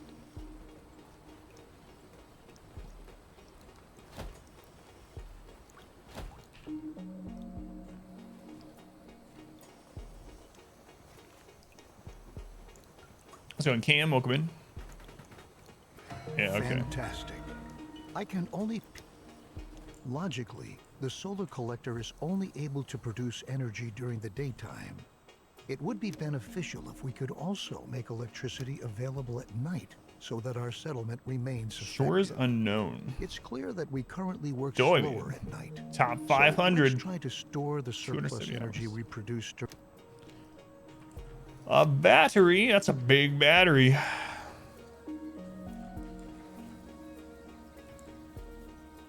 It's pretty well right there. There we go.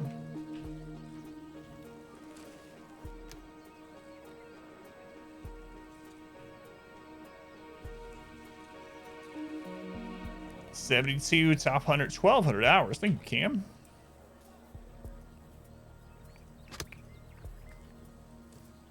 Yeah, no, I saw that too. What wank am I? I will make no comments. Do you really want to know? No. Oncoming droughts. That looks good. Thanks. An expedition station. Expedition station sends out explorers to collect resources and special objects. Location of the map. Cam. Thanks, Cam. We shove this thing in here. I don't know. Let's put it over here. Assign people to be scouts. Okay. That's right. Shove it in there.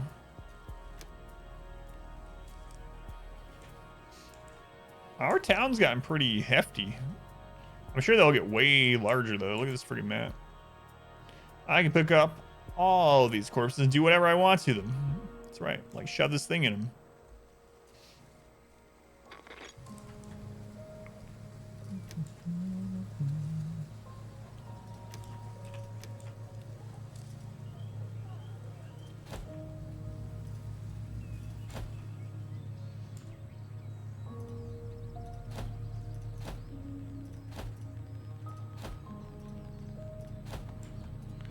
It's like Frostpunk without it's cold. Kinda, it's more similar to Banished. It's like a combination of Banished and Frostpunk in a way, with elements from different games, but it's like a more advanced Banished if you ever played that.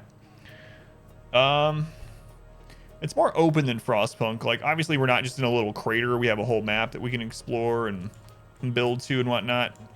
It seems to have more systems in place altogether so far than Frostpunk does, so maybe a little bit more complexity as well. But it is, yeah, a survival, a town builder / survival post-apocalyptic game. So it has some things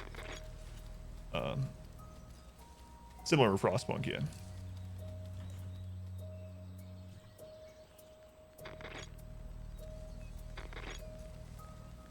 Expedition rations stored. Okay.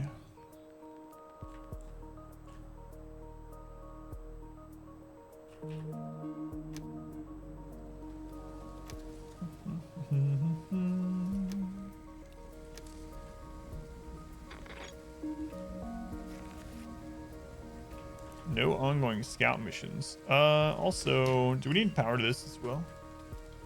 What's up? What? Cool. Did you do that on your own?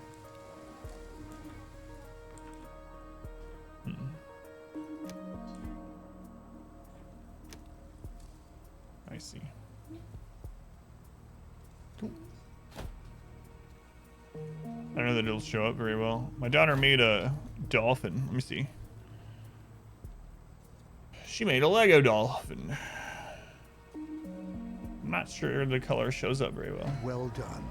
There you go. Assign settlers to be scouts and prepare expedition rations.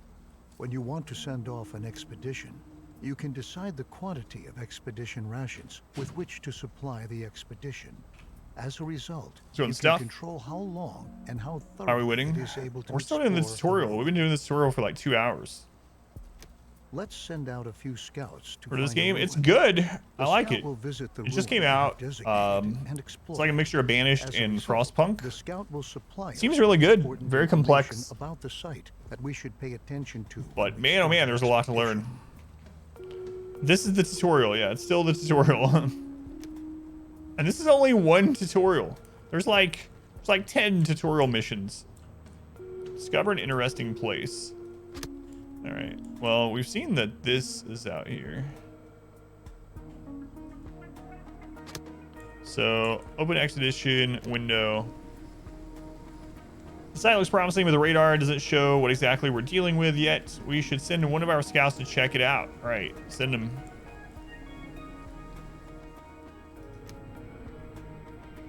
Send them. Send them. Send them.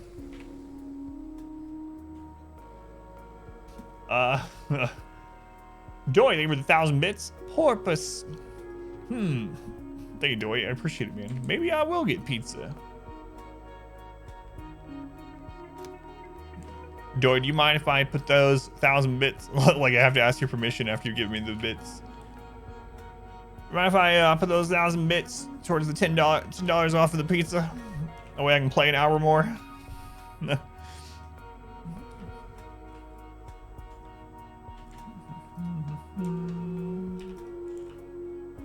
So I almost, I decided to try this out tonight, so I got on late anyway. I'm enjoying it so far, but I almost thought about playing Inquisition. So imagine Pineapple coming in on an unannounced extra night stream of Inquisition. We have to reckon with. We can put together a team. I think he was daydreaming. To explore the ruin more precisely. Each ruin has its own.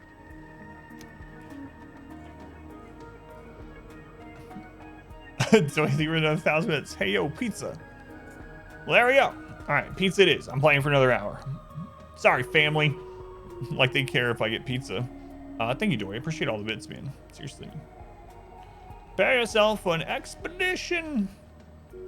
Probably should have listened to him this time. Yeah, I appreciate it. Thanks, Dory. So now I can jump to the power grid. I thought we got it.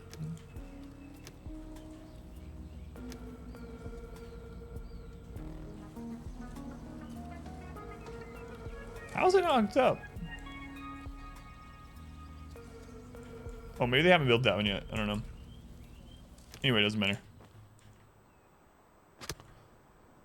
All right, expedition window.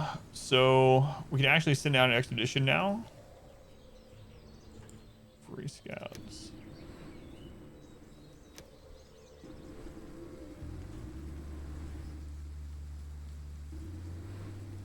Gas station. Configure expedition. Oh, wow. The sound effects aren't coming through? Okay, one sec.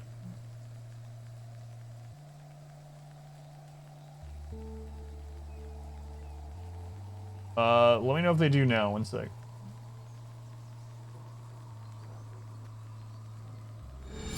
A gleaming endowment. Did that come through?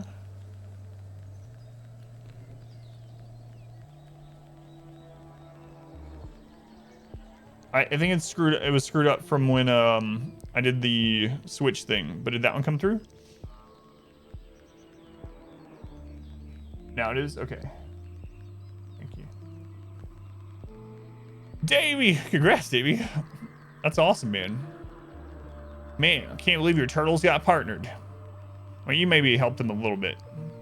That's awesome, man. Congrats. Now you get transcoders. That's about it. You'll get some more emote slots and whatnot. But no, it is really awesome to have too. And it seems to like show some legitimacy, I guess, or something. I don't know. I think a lot of people like chase it a little bit too much now that there's not a lot of difference between affiliate and partner, but it's still awesome. It's still awesome. Yeah, it's awesome, Davey. Congrats. Do you like pizza? Like coffee? Who's the weirdo? You don't like pizza? None? I don't know what if it matters who I send. Syringe is nothing special. However, if we send some of an expedition, at least we can dismantle the materials, transfer them back to the settlement. There's drugs in the game? Yeah, I have no idea, like, how you decide to send someone. I don't know. Here, you go.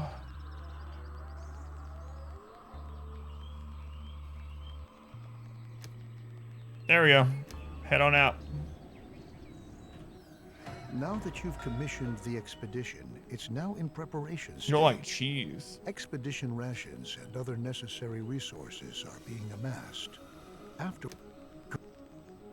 Good news! Your expedition has finally reached its destination. Now it's all up to you. Contact them and listen to what they have to say. Okay.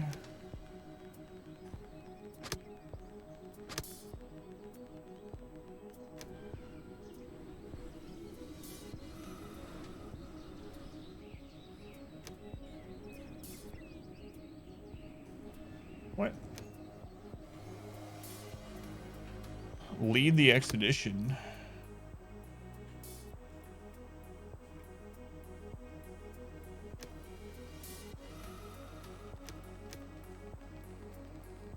I hadn't clicked on a lot of these other things. Resources, production limits, professions. What is this one? It's our research.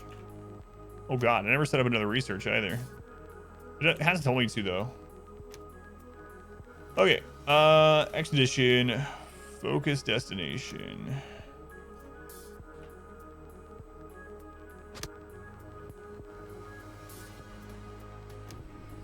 I'm like not sure what to do here. It just says ongoing. It's not like I can do anything.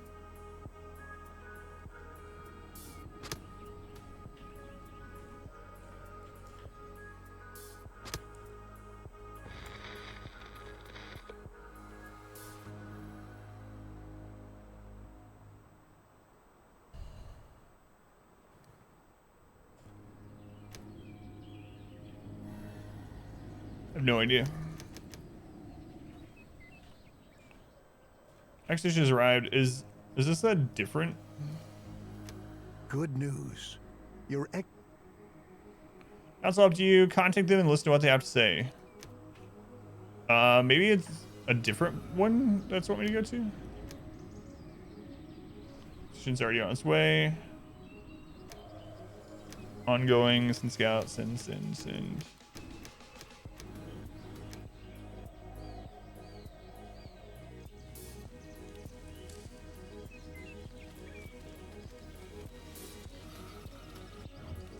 Yeah, I'm not sure about this whole expedition thing. It just says ongoing.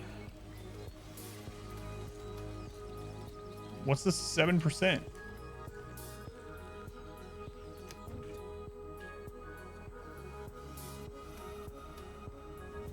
Oh, we can follow them? Man, they're trucking it. It's just a wet ball, so no pizza for you. It's alright, to each their own. Vegetable and tomato ice cream in Japan, Haagen-Dazs.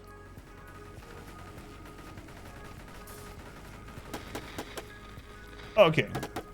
They hadn't gotten there yet, so instruct. Here we go. So expedition, loot at location. So we just tell them what all to bring.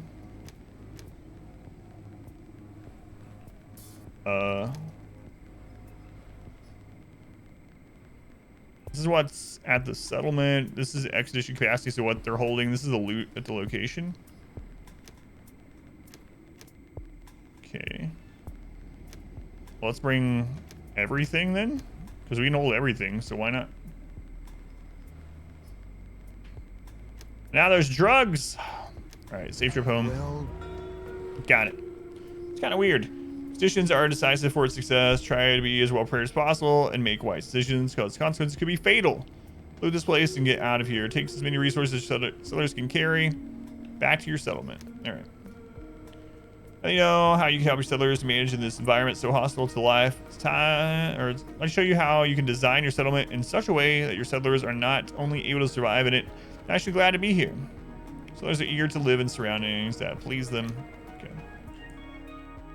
Open the attractiveness level of the heat map. In this view, you see which cabins and shelters have been placed in attractive surroundings and which ones are in unattractive surroundings.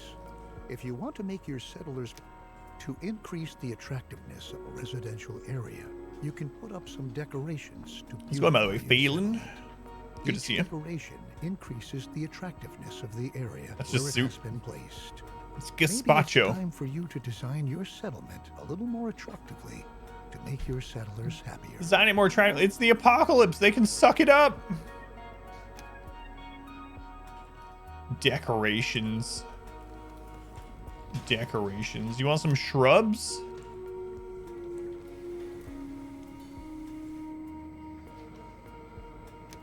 Flower beds?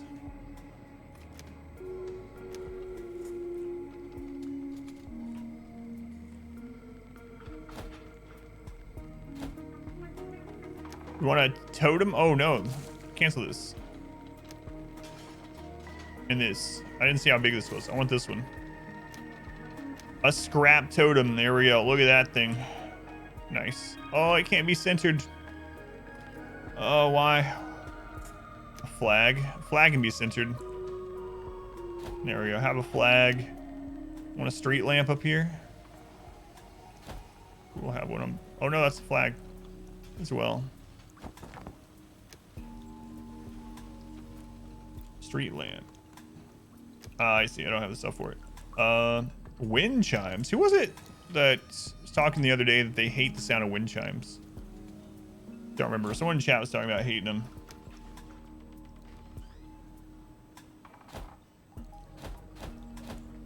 What are you doing up here?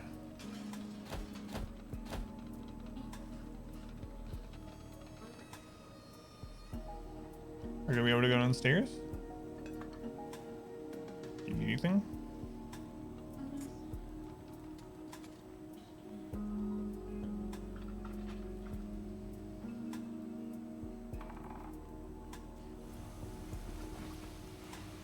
Okay.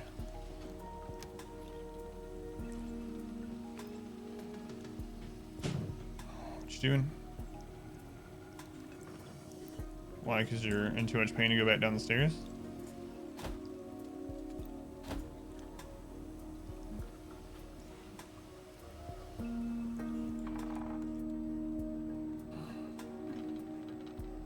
She's here demanding pizza.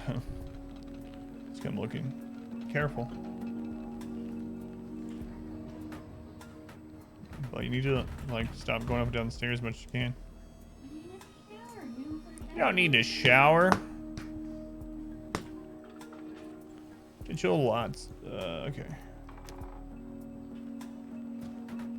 Your settlers are really going to Carry down the like stairs? newly She would not built want me to do that. decorations. This way, you can even manage to design a residential Couldn't do area that. attractively. That's She would not want me located near to. Industrial buildings. Also, that would And hurt too with because her sufficient hip would time still be and bent. energy, even create a settlement where all your settlers are glad to live. Not in too it. painful to cause pain. Apparently not. Although living in a pretty neighborhood isn't the only thing that interests your settlers, they want you to take care of their other needs as well. If you provide them with a forum, they'll make their wishes and requests known to you. You can find out what means a lot to them there.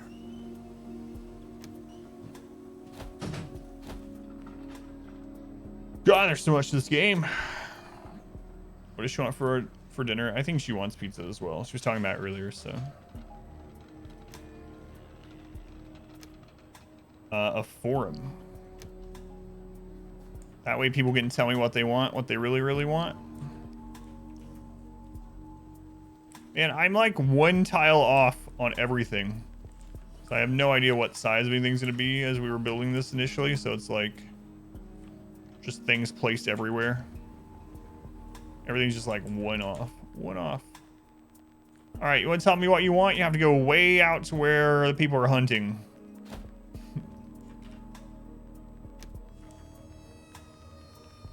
But yeah, I'll probably go. Cards is on PC today. Seem to get it, but it's Epic Game Store. Is it only exclusive there for a limited time, Gar, or for like?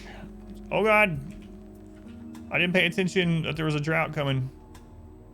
Luckily, I have like all kinds of stuff, but Rogue got remastered also. I did not play the original.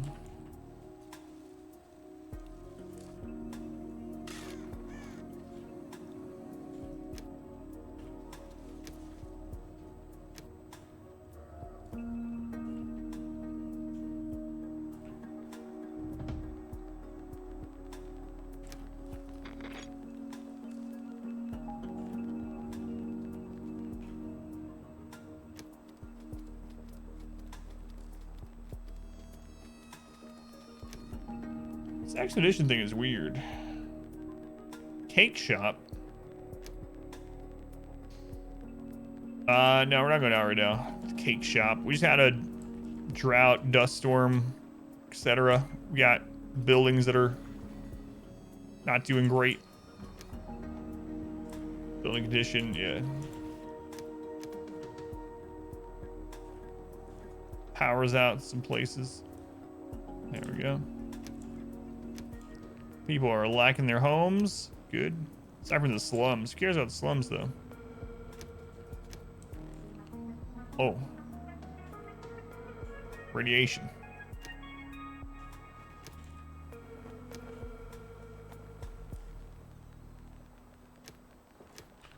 Yeah, we had some people die.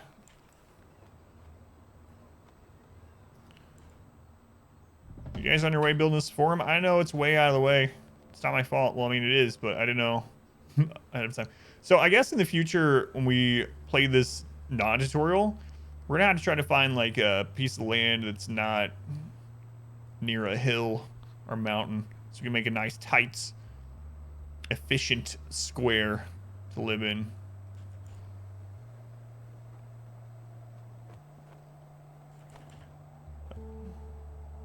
We have no tailors, no medics, no morticians. We lost quite a few people. Oh, we're down to 36. People are still dying.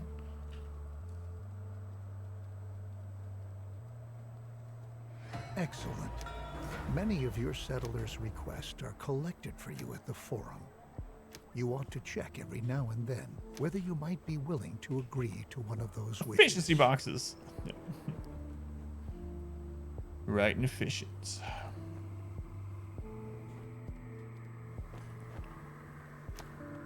However, the forum is not only responsible for enabling your settlers to turn to you. At the forum, you can address them too. You can issue decrees and establish rules at the forum, stating how your settlers need to behave. This way, for example, you can ration food and water, or go so far as to prohibit your settlers from reproducing in the near future. Wow. Chainsville will be mass produced. Do they have a price on it? It's like apocalyptic Twitter. The forum stays pretty much. So they want us to research something in the electricity branch. We have 4.1 seasons left to do that. They want us to build some more houses. They want us to do some logistics research. So electricity research.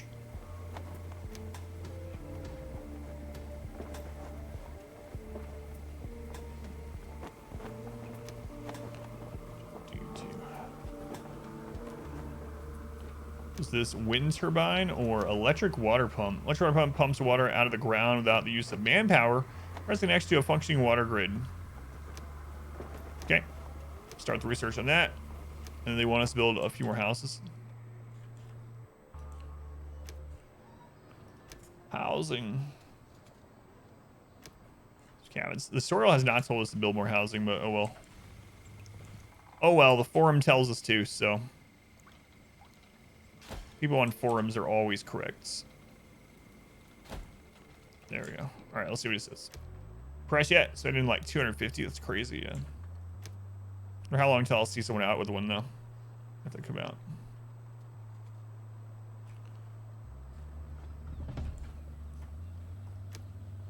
Activate birth control. There's locks on places now. Gonna be worth. Oh yeah, God of War is so good. I really enjoyed it. Are you still playing? I know you said you were doing your Darkest Dungeon run, but when you saw God of War on the archive channel, you stopped to play your own. Banish the elderly. Elderly settlers are banished from the settlement. Reduce the contentious by 3. Food rationing, water rationing, search for survivors. That's interesting.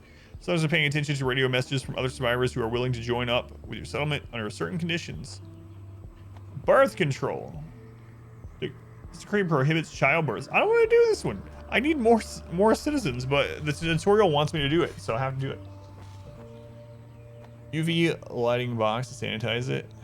N95 equivalent respirators, filtering system, voice amplifier, RGB lighting. That's so crazy.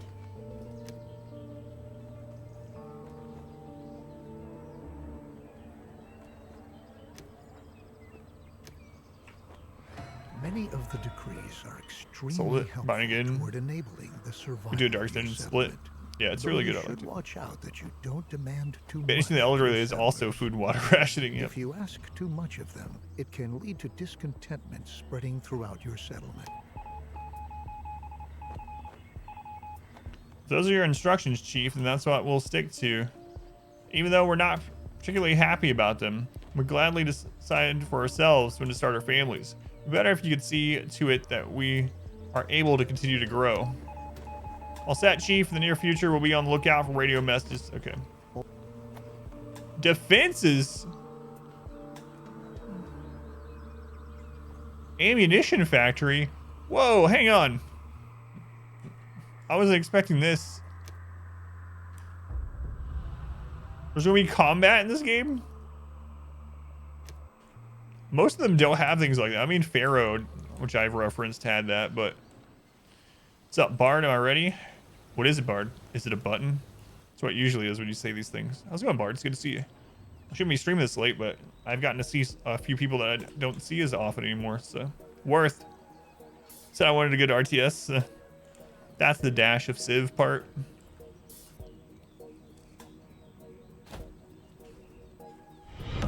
Welcome back. Your steadfast loyalty is Bard, greatly 26 appreciated. months, man. 26 buttons for 26 months. Thank you, Bard. Much love to Bard, who's been around forever. Forever. Can I get rid of this one? No, it's just gonna keep going, man. If I allow text to speech. I used to, yeah, I used to, and then remember counting me out testing it? It was so ridiculous. I mean, I wouldn't mind doing it again when we're playing things like Darkest Dungeon and whatnot, if people want me to. It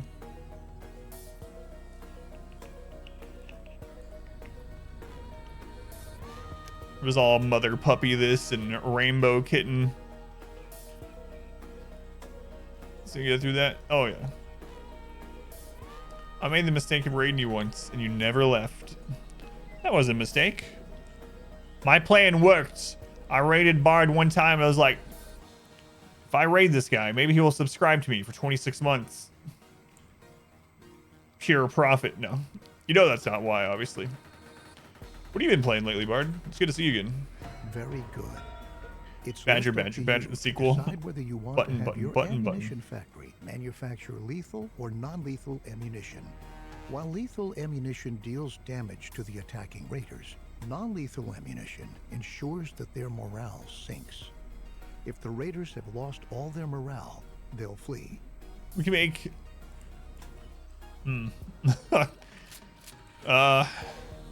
metal bullets or rubber bullets? Oh, man. No matter what type of ammunition you want to have manufactured, one thing can't be missing. Your ammunition factory requires some sulfur for production. Sulfur. Sulfur can be obtained in your mine. Red Dead, Sims, Valheim, Magic, your mine variety. To mine sulfur in the future. Sulfur mines. How long is this tutorial? Holy crap.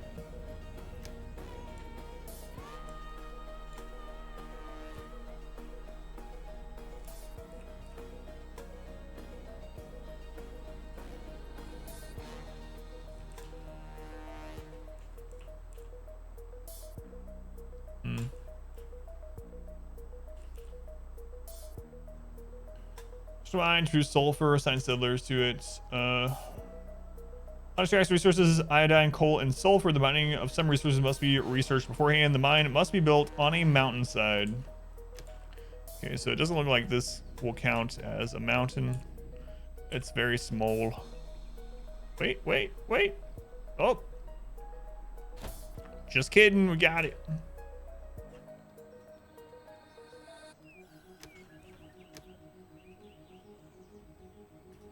It's mountain enough. Okay. 3 miners. I mean, come on. It had me make people not have babies anymore, and we lost like 20 people. Now I don't have the workers I need for like anything.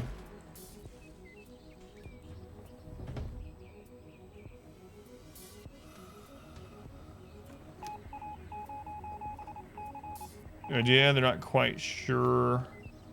Provide them with a few materials to begin to do some tests. Sure. You tasked and brought us a load of empirical experience. We can certainly put this knowledge to good use. Devote ourselves to our research. Let's do it. Position influence settlers' confidence. Area of resources. Alright. Resources. Hemp, weaving mill, refinery, coal mining, mining iodine, upgrading a tailor shop, upgraded workshop.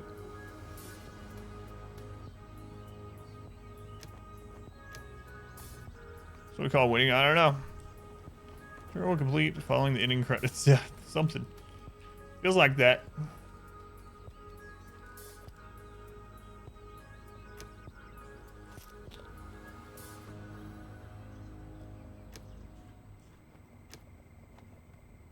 Man.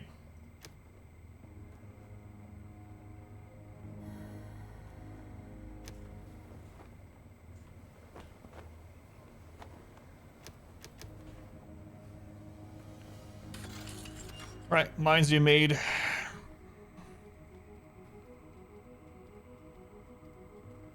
Yeah, man, there's a lot of complexity to this game, which is a good thing in the long run.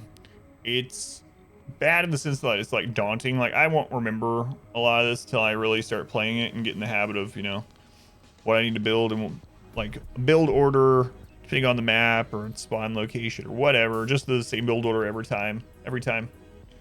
But yeah, it's gonna be hard. Population's still going down, and we're not having babies because the tutorial told me to stop having babies. Zero learning curve usually means replayability. Yeah, it's the downside to it is a lot of people are going to probably be overwhelmed by it and like never touch again. It happens with RimWorld too. I get comments on YouTube sometimes on my RimWorld guides that are like, "Man, I've had this game for 4 years. I've opened it a couple times and just closed it because I have no idea what to do."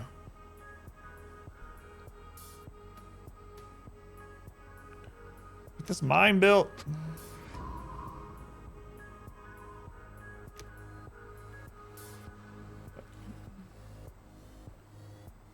Medium contaminated rain is coming. We got another drought coming too, which means more death, most likely. Okay, the decree of not having babies has gone away.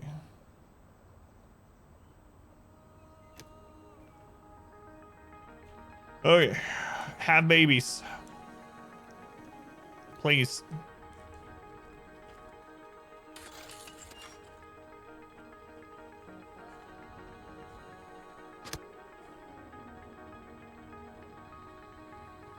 Need scrap.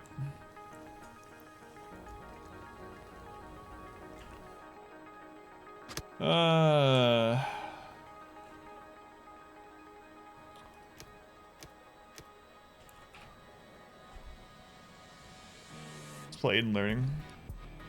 Darkest Dungeon, you played once, left early access. So in mid game was like meh. Yeah, I can understand it for a time-based point of view, especially with so many things to play, you know. Brakes punched again. Look at that, starting to have babies. Get on it.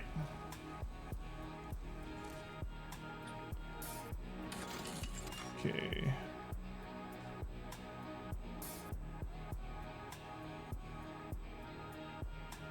Oh, no.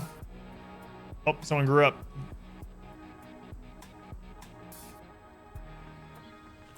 Scrap again. This is scrap. Okay. Let's move this up there.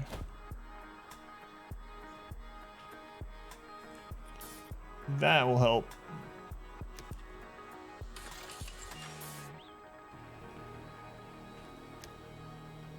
Oncoming drought. Yeah, well, nothing I can do about that. If it wasn't for a tutorial guy telling me to have people stop mating, we have more people right now. Gotta follow tutorial guy. Okay, the mine is built.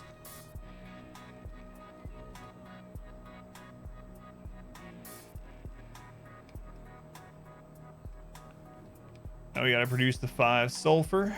Looks like we're doing it.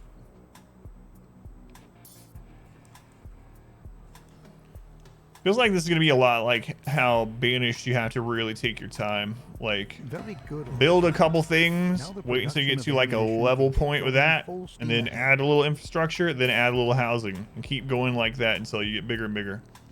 Seems like it's definitely gonna be one of those games where you can't really rush. Russian ammunition can go full steam ahead. Watchtowers and militia. I don't have people for this, man. Build watchtowers.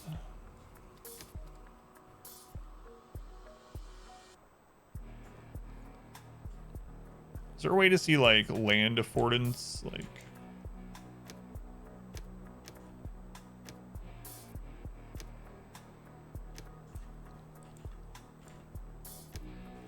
doesn't look like it. All right, we'll put a watchtower here.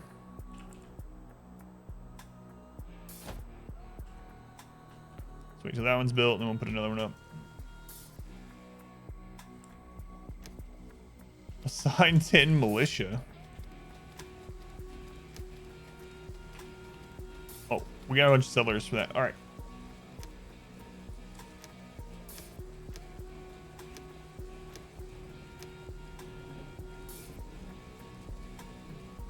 So what do we need?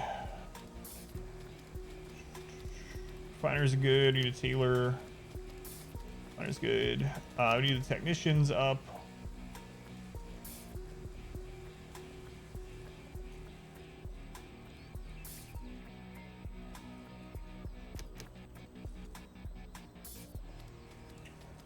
Refiners are all good. Let's get our scrap collectors up. We doing it. Medication's fine. Wood's good too. So we're mainly low. Yeah, we need our tailors back. Otherwise, we're looking okay. All right, actually has population for that. Bore, cut it. Climb with the ladder with a hammer. Nail. You'll nail it.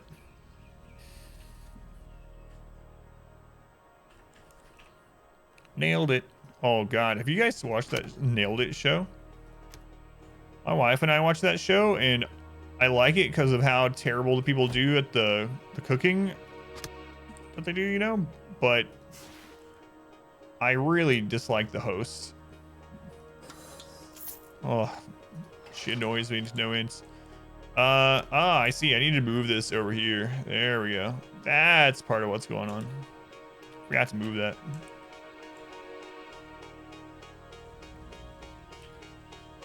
Okay, they are on their way making this. I might as well place down the other ones, I suppose. Just got a watchtower there. Get one on this side.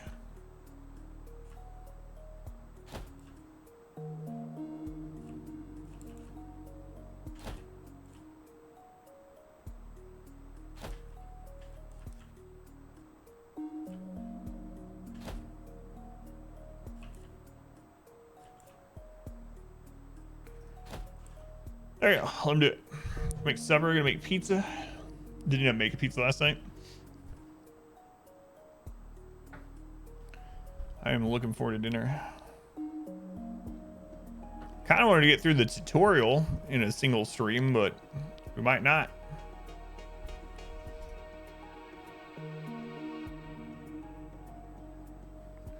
Look at that. People are having babies again.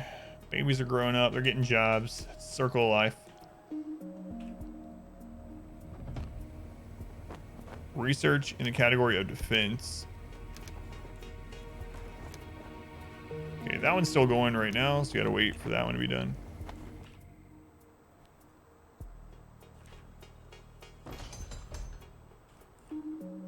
Yeah, we're just waiting on the watchtowers, and then we'll assign people. Facts. Let's go ahead and take that person off militia. Okay, research is complete. So now they wanted us to research something. What was the top one? Defense. Defense. Barricades. Siren Tower. Siren Tower reduces the morale of raiders located within its range. Barricades reduce the speed of movement of all raiders located within its surrounding area. All right, we'll do that.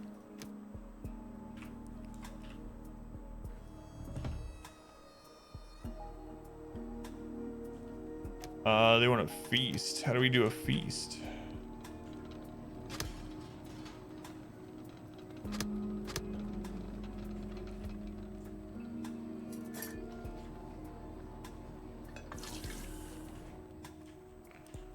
It's drought time. Might get a dust storm and some deaths. Yeah, here comes the dust storm. Crazy. Wait, why is that person unhappy about their living conditions? Here, have a hedge. I love hedges. There you go. Stop your griping.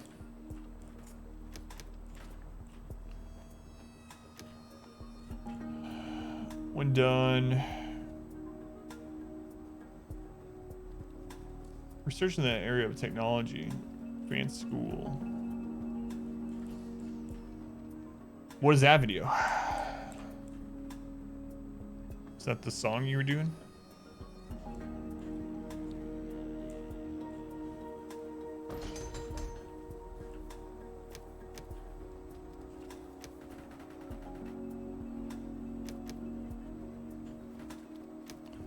Grow, babies, grow. So I need to do this technology one then. 4.2 seasons. So interrupt that. Technology, advanced school. Start that research instead. And then yeah, more researchers. Let's do that.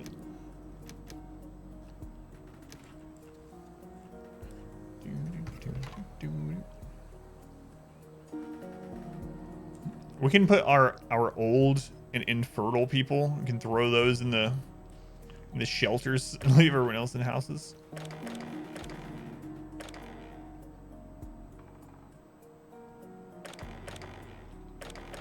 Well, we got room for more people. So each cabin can hold 5 people by default.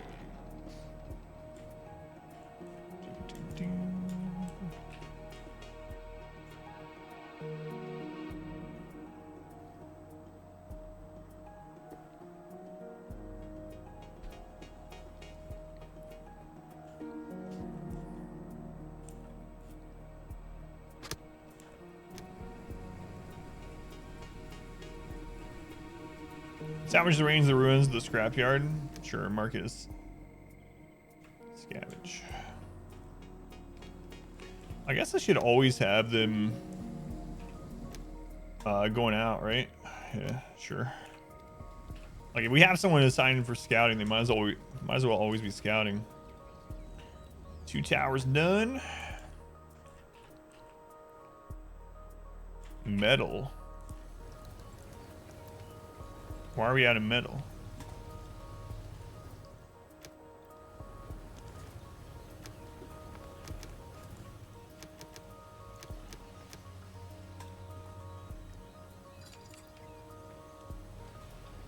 Let's see.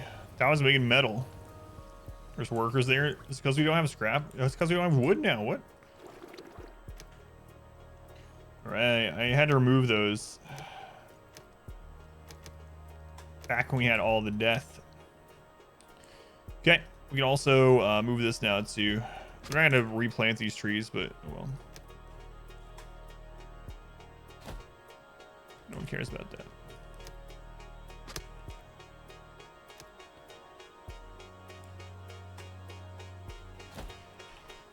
This means when they don't have a job, they'll go out and they'll gather the stuff or cut those down. Just waiting on the watchtowers. Which I'm guessing we're not building because we need wood.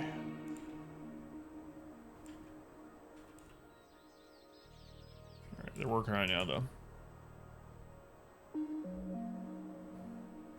Could also change the production limit. We could even have the Forester's Lodge not replant, just cut down for a little bit. Just until we get enough wood to build. Yeah, let's do that. Switch it to cut down. And they'll start cutting trees without taking time to replant. Which means the long run we might be in trouble, but at least we can get our watchtowers up. 4 out of 5 are up.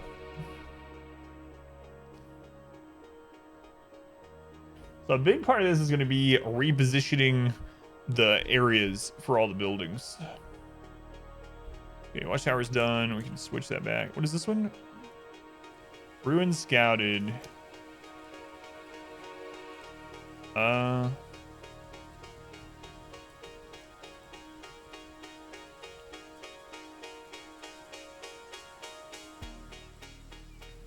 Oscar and Charlotte.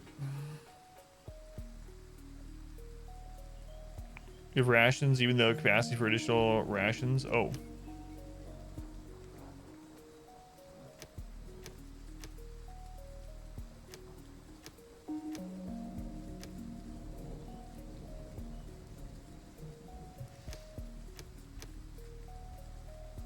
Okay. So it's suggesting we take a farmer and a gatherer. I see. Interesting. All right, let's see how that does. Okay, the watchtower's done. We need to assign 10 people to militia. Don't know where I pulled those from.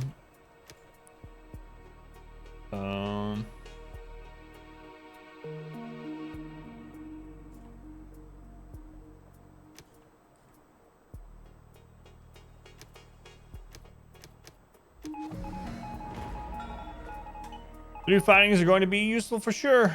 I did it.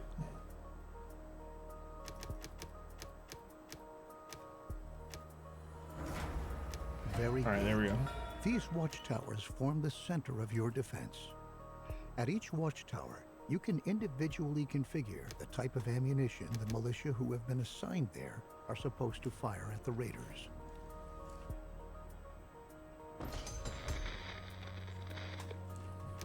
As you can see, the raider force is now on its way here.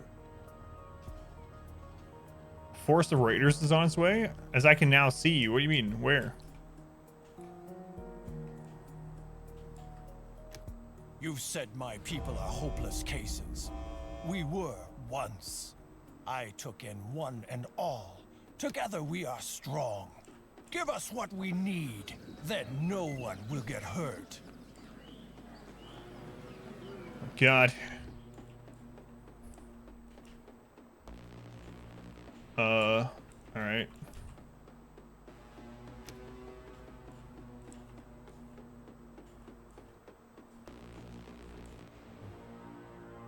We've arrived at the greenhouse.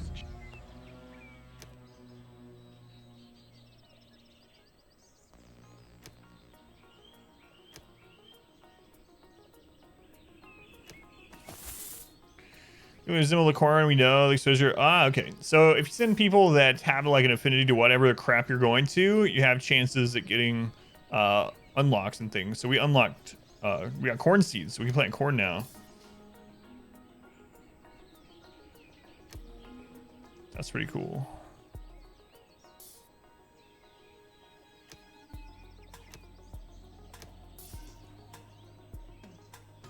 Wait, so what's the other thing that it's showing me?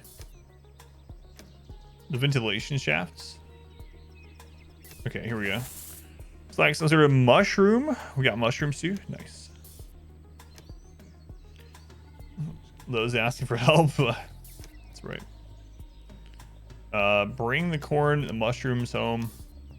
Bring all the things. Okay, loot and come back.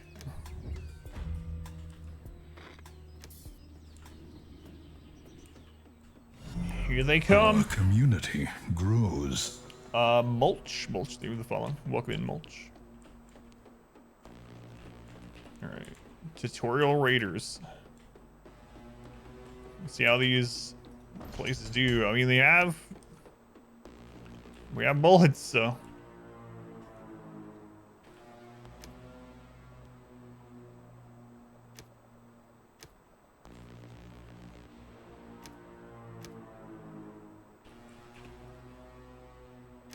I had to make lethal bullets, not rubber bullets, so expect to kill some people.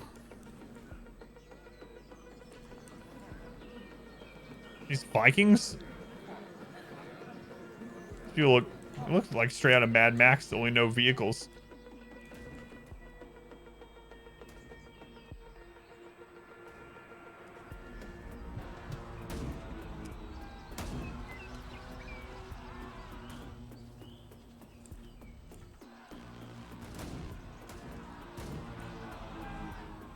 Are they just able to bypass the tower?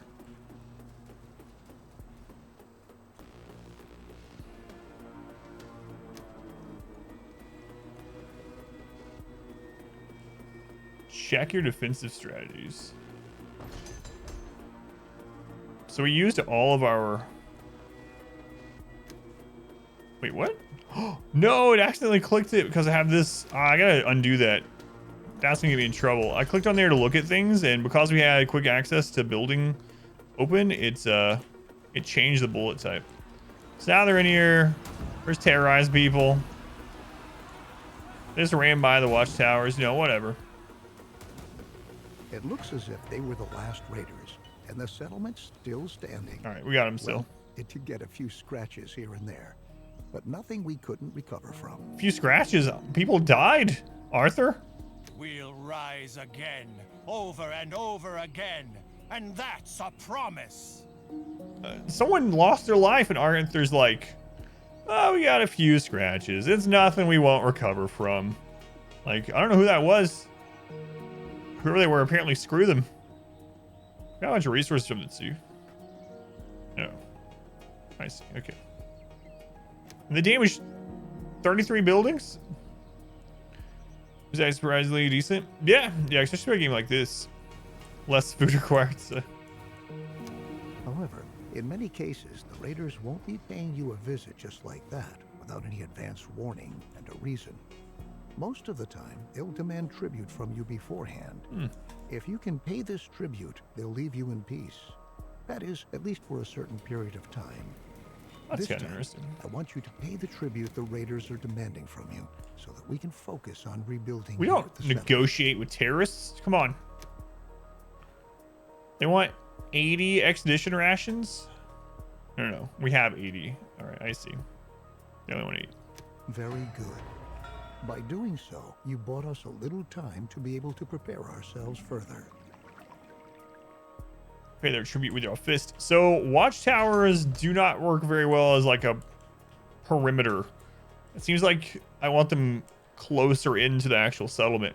Otherwise, the raiders are just gonna run by and we'll kill some of the raiders, but they'll get into the town and start ransacking things. I think the time has come at last for me to... We finished the tutorial? I've taught you everything I know, and you've proven yourself by keeping... It only took yourself 3 in hours. and in good spirits. We did it.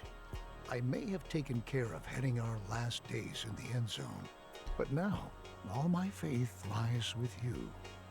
I believe GG. you are going to lead us. It's only the first to a tutorial, though. There's like 10 of them. future. Killed Arthur for the XP and get his loot. We did it. Nice.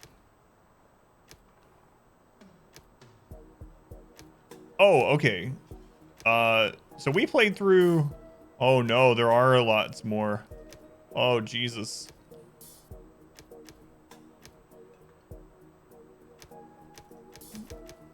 I can't be on here for much longer, but I'm gonna see what like a normal game is. There's scenarios as well. It's kind of nice. Start out with different things, have different goals and whatnot. That's kind of cool. Survival mode. In survival mode, you can configure your game according to your own needs. There are no predefined conditions to win. Create a huge settlement or fight against a challenging environment. Anything's possible as long as you survive. So I hope. Yeah, I hope so too. We'll see. I don't know. My wife is pretty, you know, bedridden almost at the moment. So hopefully she's feeling better in the morning. If not, though, I'll have to do what I did today, and I'll have to take the day off till my daughter's done with school, and then stream for a few hours in the evening. If I do that, I'll probably still do Inquisition tomorrow, but it might be a shorter stream. March. Anyway, let's see what this is like. Easy game. Start an easy game in which you still have to combat threats such as droughts. On the other hand, you have much more time to react and prepare yourself. Also change individual settings, kind of like in the custom settings they added in 1.2 in RimWorld. It's pretty cool. You can change the rain, rainwater contamination, maximum rain contamination, droughts, drought director, random, okay, sandstorms, sandstorm destruction level, diseases, side missions, wildlife herds, raiders, number of settlers, consumable consumption, equipment wear and tear, tools, number of resources at the starts, percent of clothing at the start with, distance to water, research status level, research utensils, and unlock all seeds. So that's easy game. Normal, play a well balanced but equally challenging game. Round using neutral settings. Advanced setting makes the game more difficult in comparison to the normal rounds. If you've already accumulated some experience, this mode presents you with a new challenge. Maximum challenge. Brings out veterans who are looking for the maximum challenge. Fight against a merciless environment under the most unfavorable conditions. Very difficult, but the journey is the reward. No trees. Start a normal, well-balanced game. Your greatest enemy is the scarceness of wood because there are no trees located on the map. Build mode, so yeah, peaceful builder. Relax and discover. Lean back. Hardly any dangers pose a threat to your settlement. You can set off on a discovery journey, enjoy the scenery, and build away nice and relaxed. It's pretty cool. Let's see what a normal one looks like. So there are map seeds. This is really cool too. It shows you the map beforehand. That's nice. Map size, large, small, medium. Number of mountains. Just leave it all on medium. Free area around starting point. Ah, you can make it so there's a lot of like open space wherever you start. Can you type in numbers? See, there's the atom seed.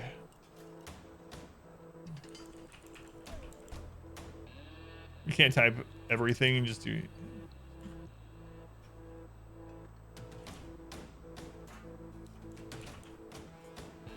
It looks like it's numbers. It's not really changing anything. Yeah, all right.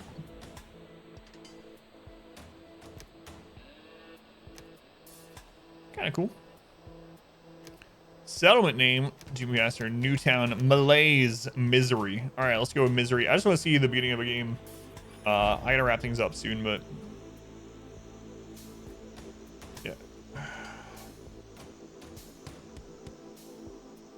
Can't believe it took 3 hours to get through the first tutorial. There's like 5 more of them. I'm guessing those ones are shorter. We didn't learn how to remove radiation from the soil in that one either. There's a whole separate one for that apparently. This looks like a good place to settle. You know what we learned in the end zone? Basic Oh, needs there's come first and voiceover foremost. even We have outside to of the build up a tutorial. water and That's food nice. supply, and then All right. So we'll start off with the jetty.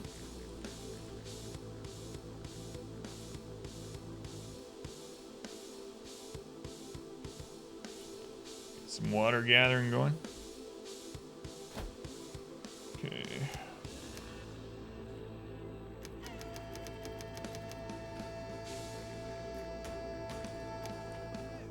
And then we'll need a cistern to put that water in.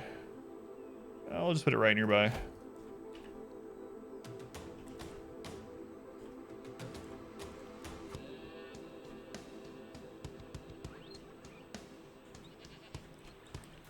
Okay. Food. I'll do Fishing Hud again, so we're so close to the water.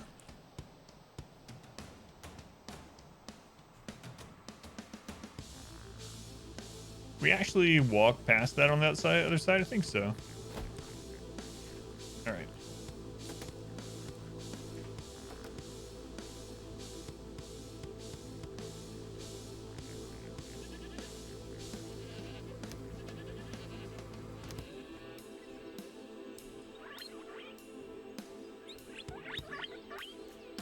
Hey, we got rabbits. Yeah, rabbits in the other one.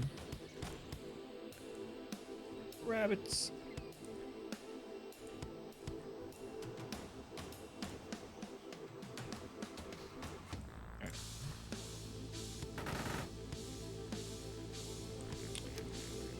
Okay, jetty's done. We need some water carriers, so let's move to off building into water carrying. I guess they won't be able to do much though until the cistern's done. Resources. Forcer Lodge. So what was the... How do we do the gathering? This is a problem with like super long tutorials like that. Yep, forgetting. Task, here we go. Gather wood. Go ahead and get the wood from down here. And the scrap from over here.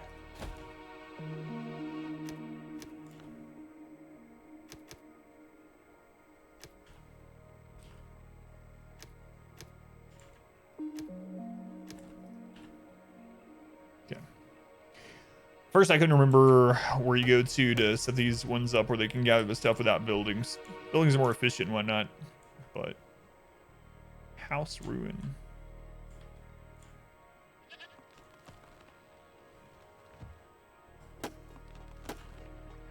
Okay, cistern is good.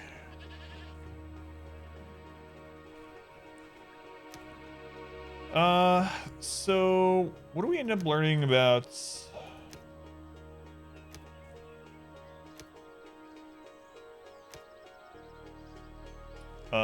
Which building was it? Was it the warehouse? The warehouse. I think it was the warehouse that we need to build our housing around a little bit.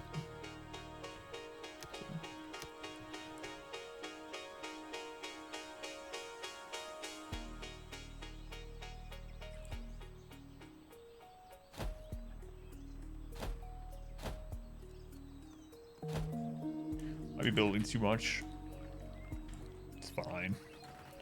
I don't have much time to play. I should probably get off here anyway. I doubt we got enough people to do the bounty, so I might end up trying to get it tomorrow. Let's see.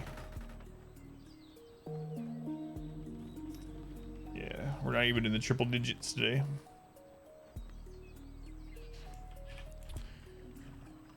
Okay, let's make sure we got people fishing. And then what are we gonna need next? So we got our basic water taken care of. Two types of food. We're gonna get a scrap yard, a forester's lodge. We're gonna be need to recycles. So there's okay. Forester's lodge.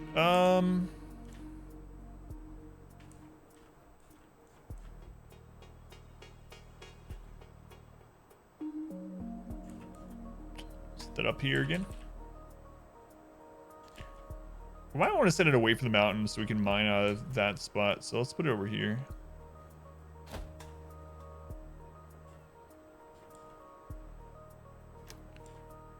And the scrapyard.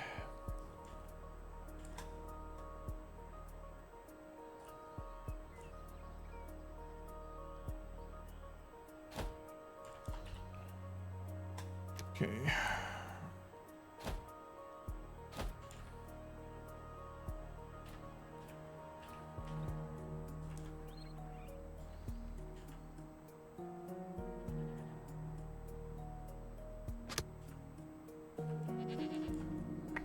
See, tailor shop we needed for protective clothing. Workshop was sort of the tools. A kitchen. Transfer a variety of simple sources to traditional. So we didn't even see that in the tutorial at all. Band school, cemetery, medical facility. Hub we didn't make. Forum we did. Trading post. All right, guys. Unfortunately, I need to get off here. Started late today, but went longer than I usually do as far as like time wise. Sucks I didn't get to do a full stream today, but sad is I got to take care of my wife and my daughter. Might be the same tomorrow. I'm hoping my wife feels better in the morning. If she doesn't, though, I'll let you know on Discord and social media and all that kind of stuff. I'll probably do another stream like this where we play like 3 or 4 hours in the evening instead. But anyway, you guys are hanging out while you could, while I was able to stream, and hopefully I'll see you tomorrow at 9 a.m. Eastern time. Not though. Expect again maybe like 1 or 2 p.m. or something like that. So okay. Have a good rest of your day or night, whatever it is, wherever you are. I'll see you next time, whatever that is.